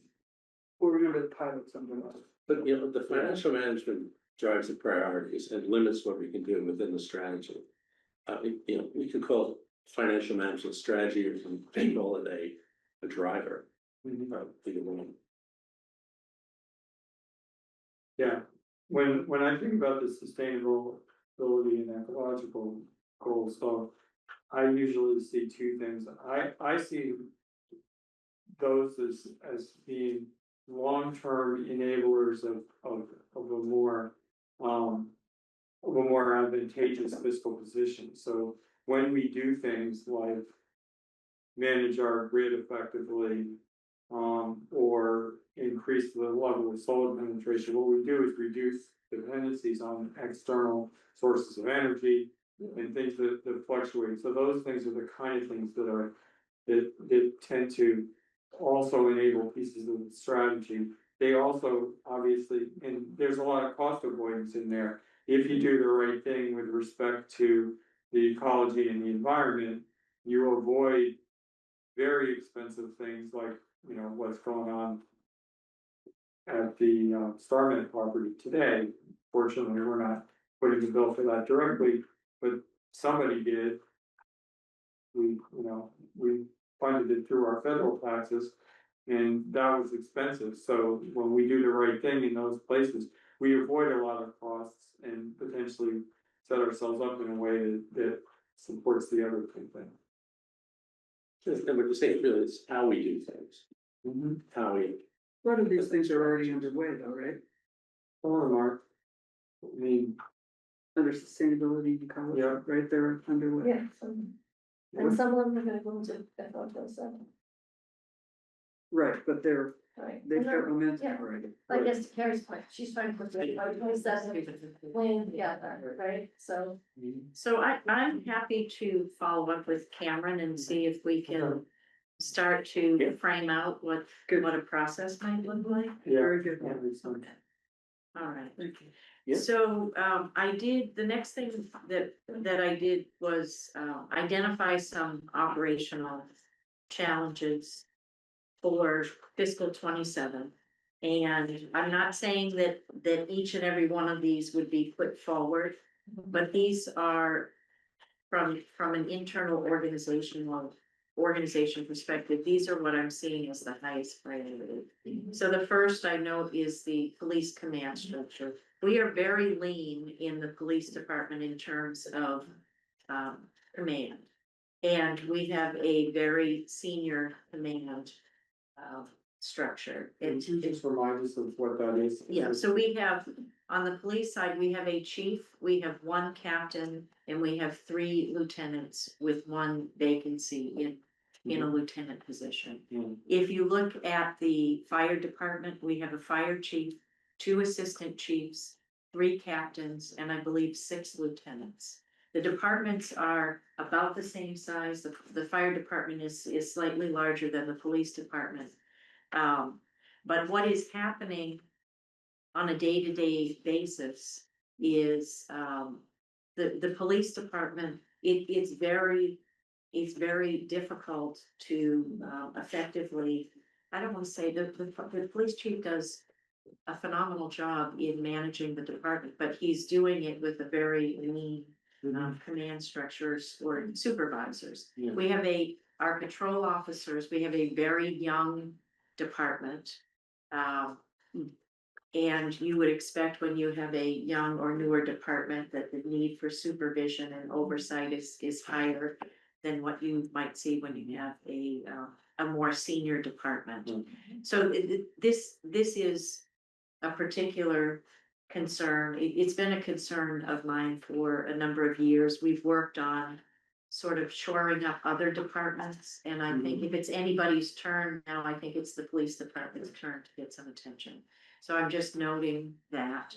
I've also noted the need for a public safety business manager. We have a business manager that sits within the Department of Public Works. It works very, very well. It's a high-level analyst position that is able to bridge what the administrative staff does and what the leadership team does there. The police and fire departments would benefit from this because, again, we have administrative staff in both of these departments. We do not have analysts. There's a lot of grant activity that runs through these departments, and I think we've been very successful in receiving grants at the state and federal level for public safety. I think we probably could do better if we had somebody who was dedicated to this. The move to ALS service will only exacerbate this need. What was that? The move to ALS service will only exacerbate this need. Well, it may, it That's may. revenue. Yeah, but I'm anticipating that the billing is gonna be more voluminous and more complicated. The billing, we do use a third-party service for billing. I'm gonna ask you about 2 operational challenges that aren't on here. Yeah, At the Public Works Commission, meeting, there was discussion about, the good news is that we have approval to pave a lot of roads, do a lot of safety improvements. Yeah. But the question is, do we have the procurement and contracting and staff actually do all that to get things moving? Yeah. Because there have been constraints. So operationally, are there constraints you think in moving that forward? well, so I've talked to the Public Works Director about this a number of times, and he's mentioned that the team that's working on this is likely going to suggest, he's calling it an OPM, which would be a temporary resource available during the course of this 5-year period to help make sure those projects stay on track. What's it? I mean, it's, you know, we're calling it that for lack of a better Sure, term. to get those going on the procurement end of things, you think we're, Well, this person could also help with procurement. You know, it's a lot of procurement, but it's the same type of procurement, so but there definitely is a volume of work and we want to keep that moving forward. the other operational challenge, which kind of caught my eye is, an additional FTE to handle the public records requests. Yeah, I'm Say happy, something about I'm that. happy to talk about that one. So right now, our municipal archivist is our records access officer. And he is the point of contact for any public records requests. We have just been tracking public records requests officially since fiscal 23. So we have, I've included in the chart in fiscal 23, we received 1.7 requests per business day. In fiscal 24, that's up to 3.4 requests per business day. I'm meeting with him tomorrow. He has fiscal 25 data to date. I haven't seen that yet, but it is higher. Our municipal archivist was not hired with the intention of being the public records. Spending so much time on public records, and what we're seeing is public records, and these requests, I will say, these do not include anything for Concord Public Schools. They do not include anything. Vital records for, you know, it's nothing to do with that. And they also, for all intents and purposes, don't include public records that come to the police department. Those are all separate and outside of this.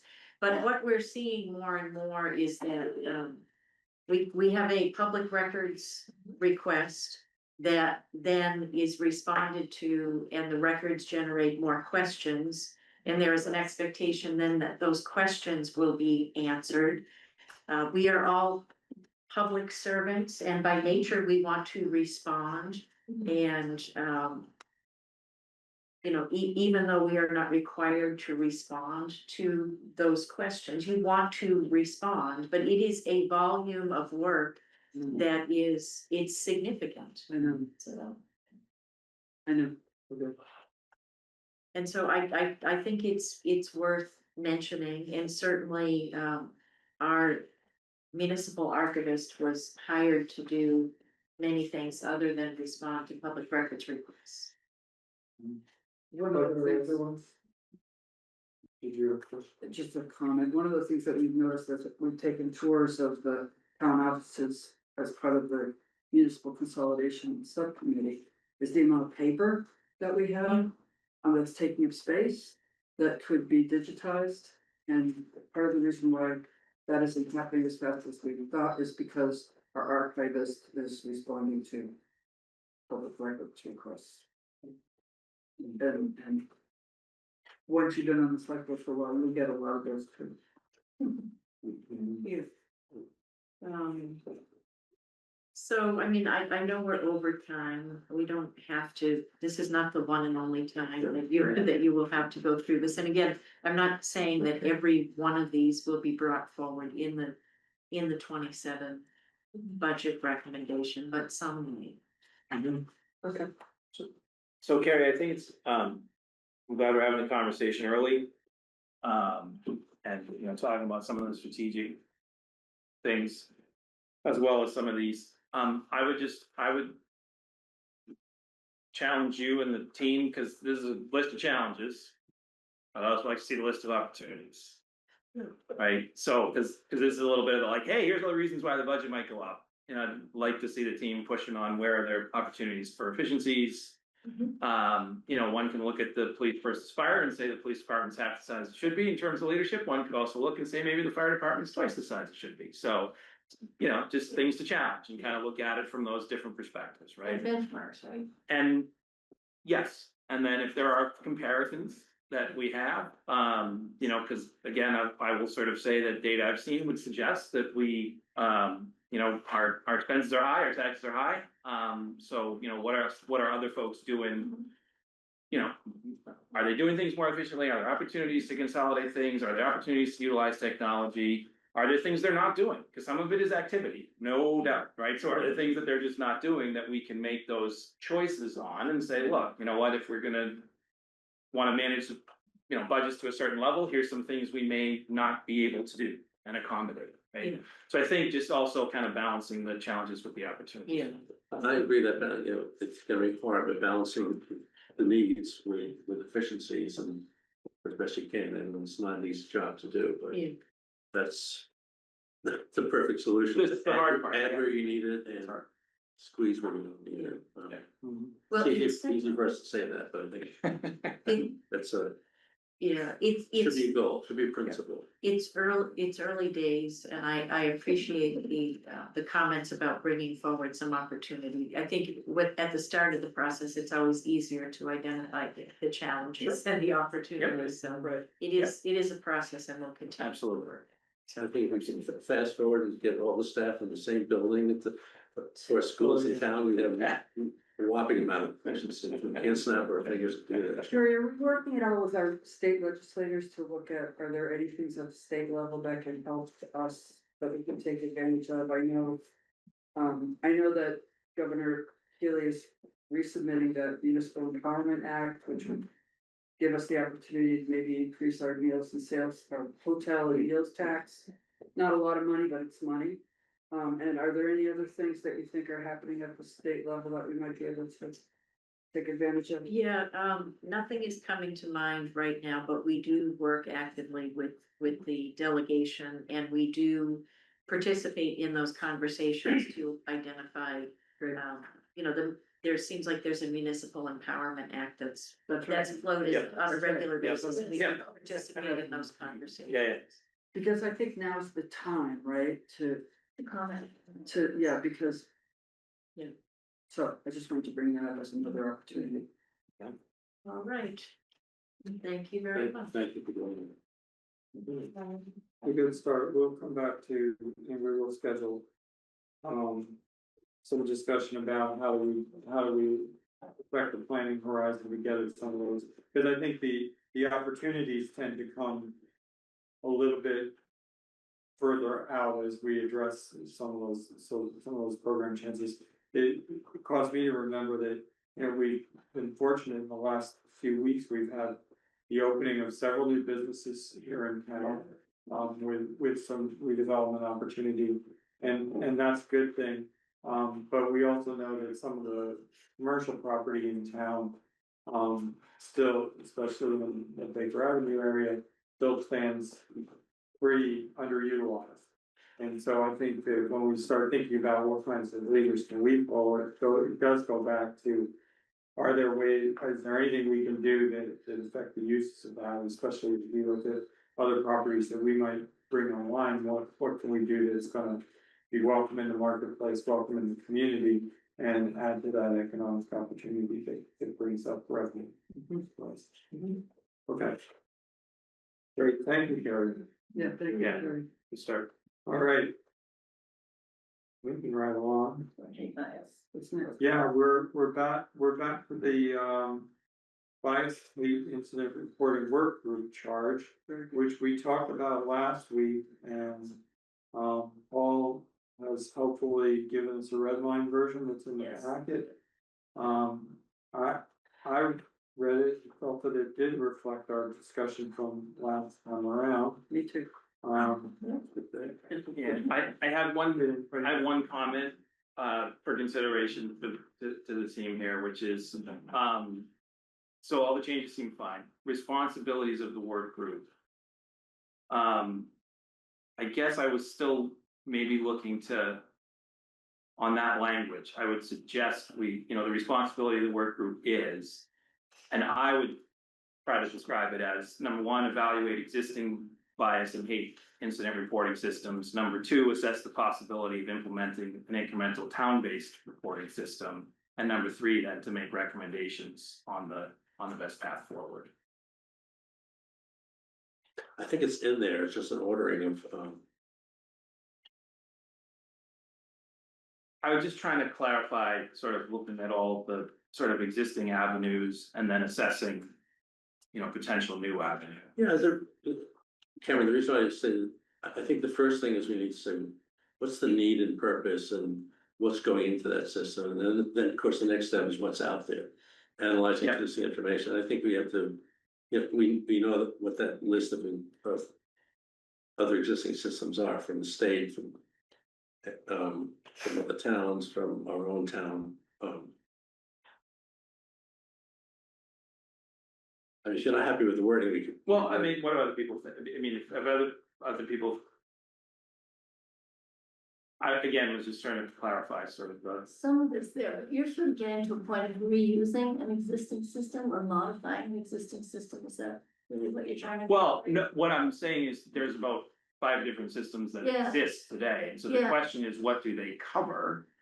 And is there a gap or is there a need to say, hey, wait a second, the things that are out there today are not adequate. We need something Yeah. incremental is really sort of what kind of the logic flow that I'm going down. Like, okay, or is it, hey, what exists today is actually as if it was advertised this way, or if it was, people had the right training and communication, you could use the existing system. I can be more explicit about that, but I think it's intended that we're gonna look at all the systems and adapt pieces of that and all of that, there may be a perfect system out there that said, that's it. We may say that the schools have this, the DEI has this, Belmont has this, and DA Ryan, I don't want to predict what those are gonna be. I just think we have to be thorough about it. To your point of looking at that information, it's out there. We don't want to invent from scratch. Absolutely not. We don't have to. Yeah, following the steps 1 through 7 that were on here, that's exactly what I wrote. Look at, gather information and review existing systems. Look at the mechanisms that are, for reporting, which I believe means the existing record. Identify barriers that discourage or prevent, so that's trying to figure out why they, if there are barriers, why aren't they working, recommend ways to verify. Like, that makes sense. Advise how data should be collected and shared. We've already got some of those requests outstanding, and then consider how they can be integrated to reporting, and then, if there is something else to be developed, then you're all the way down to step 7 before you're doing that. I think it's in this, that's just not as explicit. Yeah, No, honestly, like us to move beyond the charge. yeah, If we have to change it. Yeah. Because we gotta go through nomination and appointment process and our next meeting is October. So what if we just, here's a simple. Yeah. Rather than trying to rewrite that piece. Recommend, part number 7, recommend the structure management and community uses of. Existing and or new reporting systems that are simple, safe, and confidential. Absolutely, yeah. Easy change. Yeah, that way it just gives. all right. Which one are you looking at? So number 7, we just say recommend the structure management and community uses of existing and or new reporting systems. That way, just you have the latitude of looking at what the existing ones provide, what a new one could provide. Yep. Great. Great. And I hope that actually in the system, when we look at the fields we capture, this is all about collecting data and sharing with the community, but I hope that's going to include sort of any outcomes of some of the events. So it's not just reporting what's occurred, but how we've handled some of those situations too. Well. And I know it's difficult, but That's- to the degree Yeah, the data can be collected. you're saying, what do we do with this information? And how does it? Right, because people want to know. Yeah, and You it's, take action, so when we think about the reporting system and what data we collect. I think there might be some outcomes information is what I'm trying to say. Mhm. I agree with you, but I think maybe slightly, it's sort of the next step. Okay. It might be, but you're doing individual incidents, right? And so part of the incident, there might be some investigation or some outcome occurred as a result of that incident. And I'm not saying the scope of this project is a reporting system, I'm just saying, think about it. Because, Yeah, I mean, yeah. that's the question is, okay, what do we do? So the first step is what's the purpose of this? What are we gonna use the information for? So I think we kind of talk about that as a group. Yeah. Okay, why do we collect this? What are we gonna use it for? Who's it gonna inform? You know, yeah, so it's implicit in sort of the I rationale hope it's for doing implicit, this. yeah. The group is not gonna lose sight of it, lose sight of this. Okay. All right, so are we ready for a motion? All right, so, I move to approve the hate bias incident reporting work charge, as amended during the discussion that was included on the select board meeting. Are you a second? Second. Great. By the way, I'm a real fan of page numbers on documents like this. If somebody could just turn on the page that way when we're saying, where are you looking, we could say on page 2 of that document. So just for, Capture that in a if minute. you want to capture that, and with that, are we ready for a vote? Yes. All those in favor? Aye. Aye. Great. What I'd like to do Yeah. for the, so I've talked to the DI commission, I mentioned to Trace in schools. We're gonna have to nominate somebody, start talking with Carrie. I think at our next meeting, I'd like to have nominations. Yeah. Yeah. And then the next meeting appointment, so we can actually get this started in November. Yep. Right. So, So, so from the community, there are two at-large community members in here, just want to say, public meeting. We're looking for interested parties, filling out a volunteer card for the community. You might wanna mention that at Chair Barkus. Sheriff's breakfast this week, DEI commission later that same day, and also the League of Women Voters is having Yes. their forum on Thursday Very evening. good. Which is an opportunity for a community-wide discussion on this, and I think we're, you know, so we've got some public outreach things coming up, was that what you wanted to say? I was gonna shift to other public outreach, so, No, that's a follow-up, it's how we get the word out that yeah. and so, there's community participation in this. so in our next meeting, we'll also talk about the select board nomination Yeah. as well. Yep. We should just, choose somebody for that. I did have a conversation with, the referment from, DA Ryan's office, Anthony Sheriff's Thompson. And, they have some interesting programs, including social justice roundtable program that they run, which they can bring into a community for 6 weeks for training. They can be, I think, inside of schools or outside of schools. There's an anti-hate task force that has a monthly meeting, and she sent me some links to some resources that we could do. There's an interesting recent one that actually addressed the political violence that occurred in Minnesota and how they started to deal with the polarization in there, which I think has some parallels. There's also some interesting resources that we might be able to access from Boston College. So they're still working on getting us their data, and then we should have plenty of time for this.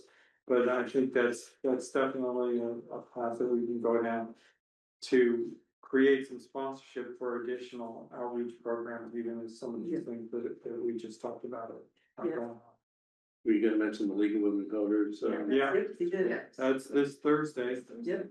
And I hope people will be there, certainly be looking for recruits for our working Oh, group. that's, yeah, that's good, yeah. I'll be saying something in like 5 minutes. Yeah. I do wanna just give a shout out, to the bystander training. Yeah. I went through Great. that, Mhm. and it's just That was really good. kind of useful to think about was how good. individuals can make a change, and it's, it's not always easy to kind of call it out, calling it out in different ways, and bias and anti-Semitism is a range of types of incidents, but, I think that since ultimately the community solves this problem, the individuals need to be trained in sort of how to respond. Yes. And I think that you went through that. It's I did. really, That was- really no, it's a great thing. Yeah. And I think the Human Rights Commission indicated they were gonna try to Yes. run some more of those. And then I think we also have upcoming the the grant application that was, so there was Yeah, approved. So, yeah, So that would provide some funding for these, and I think there's gonna be some further discussion on exactly what form that's gonna take, so. We'll be listening for that too. And I did note from Dr. Hunter's note to the school committee that the schools have gotten external funding on anti-Semitism as well. Yeah. Yes. So I think we're beginning to be able to drive that, and that was, I was forgetting, Combined Jewish Philanthropies was the grantor of that, and that was a $30,000 grant application submitted. For the Right. Coalition Against Anti-Semitism. Now we'll come to The next round was funded, and Yeah. we need to focus a bit on putting that together. Okay. Great. Did we have anything more on that topic tonight? I always feel like it's a good point to pause and ask the community if there's anybody who came to speak to us on the topic tonight. Okay. Seeing none. We have a letter. Okay. So this is my agenda item. So this letter, I actually drafted, it follows from a discussion about, actually, the letter, there was a proposed ruling that came out on August 1st. By the EPA to reconsider, the endangerment finding that is sort of the cornerstone and the basis of what allows the EPA to regulate, vehicle emissions, among other things. And so, as the government considers rescinding that and the emissions, we have discussion of the climate action committee meeting saying that this is something that they would prefer the select board write a letter for. And in light of our leadership position in climate and our own town goal to reduce the greenhouse gas emissions, I thought I would put this letter together. So we've all had a chance to read it. I've tried to read into it as much Concord facts as I could put into that sends a strong message. I have, Brad Dye, who's the chair of the Climate Action Committee, has reviewed the letter. He did make a recommendation that it sends a stronger message if each of the select board members actually signs the letter, so I've actually structured it so that we would each sign this letter, so we all support the letter. Comments are due, a week from today, the time. Hope that for your support to. So Wendy, if they this is. If they rescind the endangerment finding. Right. Does that automatically rescind the? No, it doesn't. This proposal does two things. The endangerment finding was the basis upon which that gave the EPA the right to regulate emissions, right? So if they rescind that, then the basis upon which the EPA can enforce emission standards sort of goes away. So it was open. So it's not a question of modifying the emission standards, they were actually potentially causing. You know, who knows what the government would do at Right, this stage, yes, but. but that's the concern, right? Actually, carbon dioxide was not considered a pollutant. You know, the endangerment finding made it a pollutant that EPA could regulate. Along with It methane, but. Right, it confirmed, the Yeah. risk to public health and safety for sure. Yeah, so the onus would be in fact on proving that whatever it was that they were trying to regulate was in fact harmful. Being the public or the environment, which is, challenging. And Massachusetts played a big role back to in 2007. Testifying around the endangerment finding, so we played a great leading role in getting. I think it's a great one. I thought it was a great job. To bring it, well, this is direct support of our climate action. Yeah, well, absolutely, right. It's in our leadership. It aligns with our goals. I think it's a great letter. Yeah, I think it's a great letter. I think Mary, your name is misspelled. It's not one that you'll sign, we already fixed it. Thank you. Oh, yeah. Good. There are many of you. That's the Robert's letter. All right, so maybe we should vote.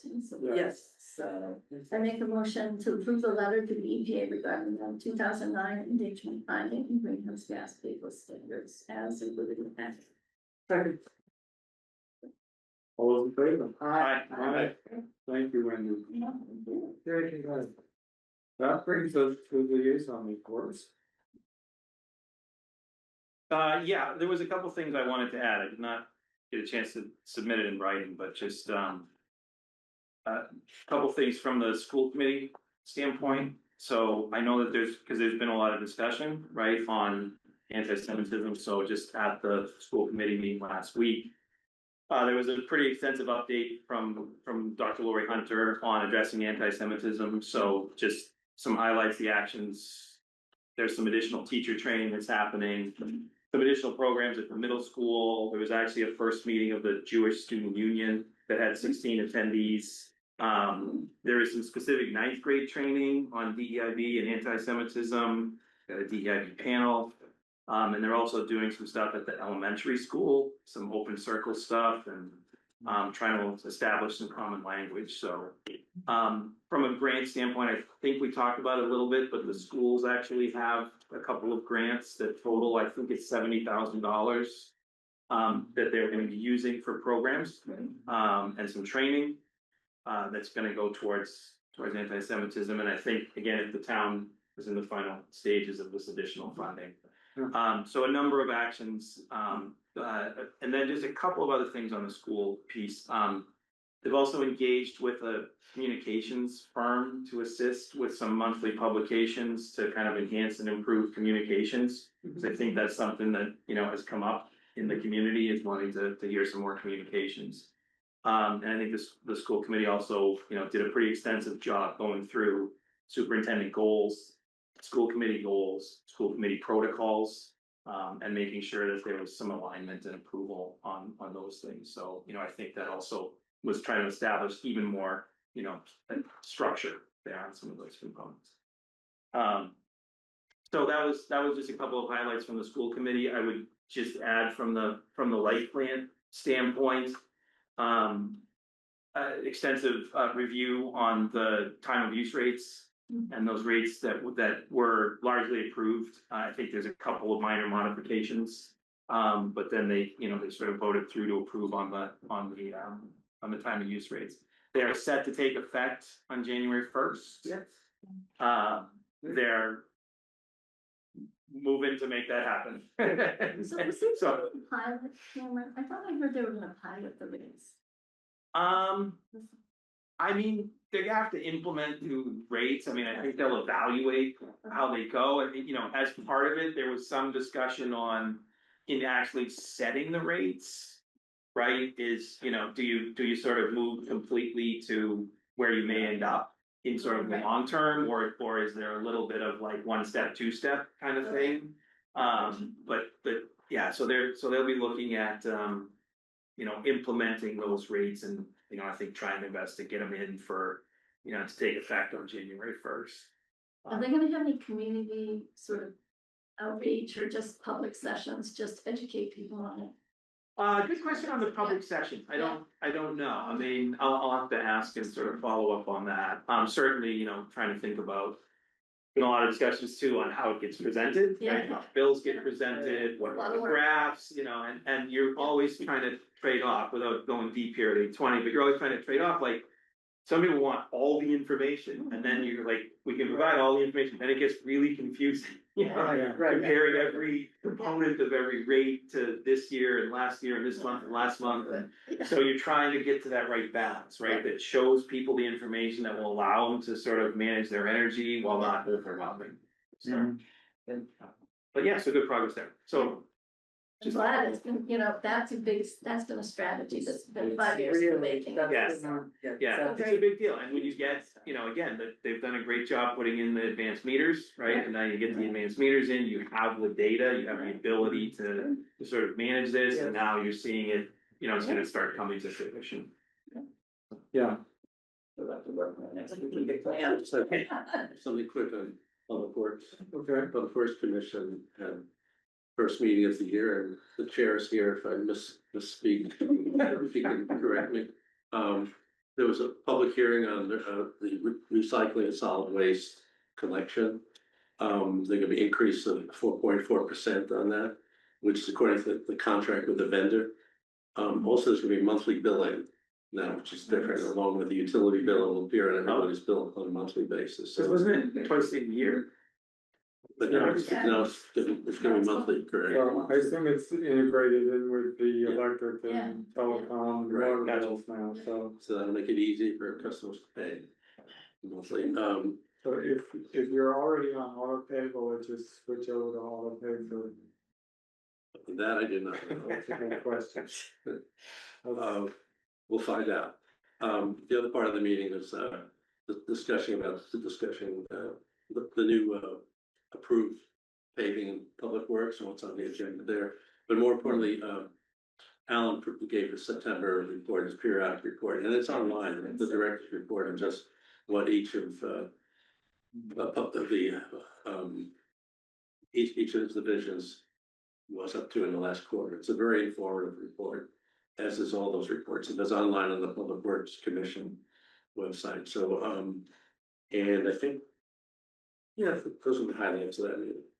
Oh, the other thing, they're still talking Public Works with Alan, with Transportation Advisory, with the Traffic Management Group about coming before the select board and discussing how the communication on projects is going to be communicated. Now, our town manager is doing that on her report on the chart, but I mean, the question, if a resident wants to find out the status of a project, what type of project, what kind of funding, so that still is under discussion, but developing a framework, kind of putting that before the public.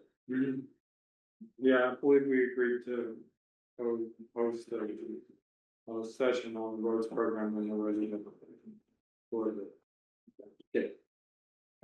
Good. Can I give an update? Sure.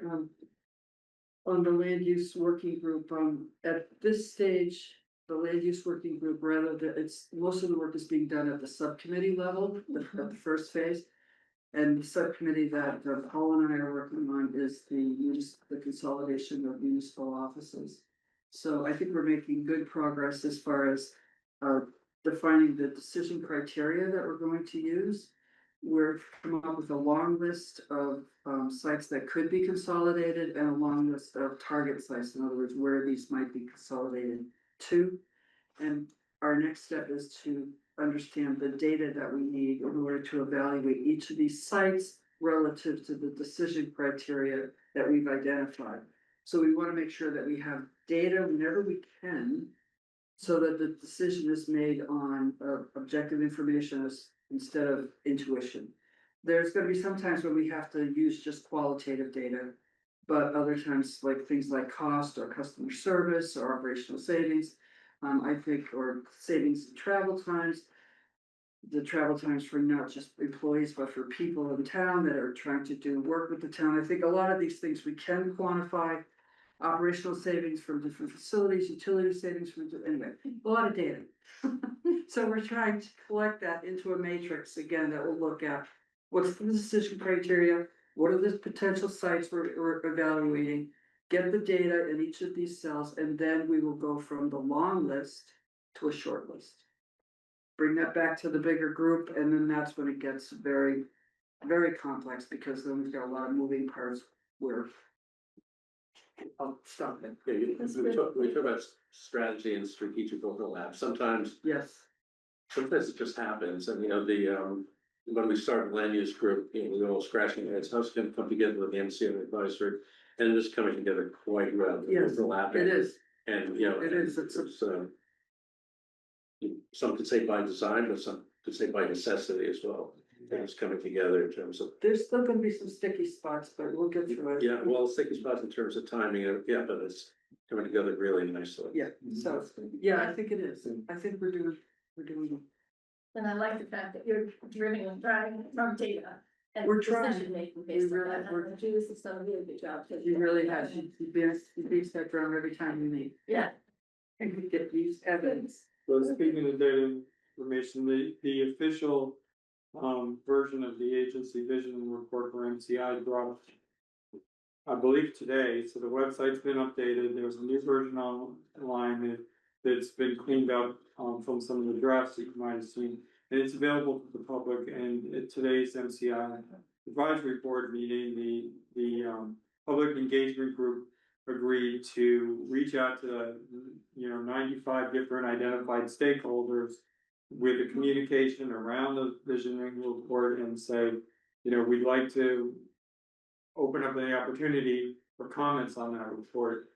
I do feel it's necessary to mention to the community at large that the advisory board is now taking that report as input to a process to try and bring the town to a solution. So read that as background, read it as what some of the constraints are around the site, and as opportunity, what if we did, a modest amount of housing, what if we did a lot of housing, recognizing that the final solution is going to be subjected to additional constraints that weren't available during the time. That said, it's a really useful document for engaging with what the topics are around the planning. And so as the advisory board tries to advance that planning process, it's a really good document. If you haven't had a chance to look at it, this is the version to see. We've already had the request, in some way, shape, or form, is this going to be updated or final, with new information? The answer to that is no. That contract is done. So we got what we got in a very short period of time, and it's extremely useful. But expect that the board is going to build on that information anyway, and there'll be another iteration of a scenario that will come out, and so there's a lot of work going on for that at the moment. So I don't have anything more beyond what's in my liaison report, but I do have two other things to remind people about. One is this Sunday, there is a Sunday event on First Parish, which is a celebration of its solar power. And it's bringing together folks from St. Mount P, First Parish, Concord, and the Climate Action Committee with the celebration of clean energy. And then I believe the Stone Soup event is also on Sunday at 4. So the Sunday that is 2 to 4, and It is, it's this weekend. it's on the What's their 21st. concrete currents? Yes, it is. You made me feel like I should know. That's what I mean. Yeah, it's the 21st. So, Okay. yeah.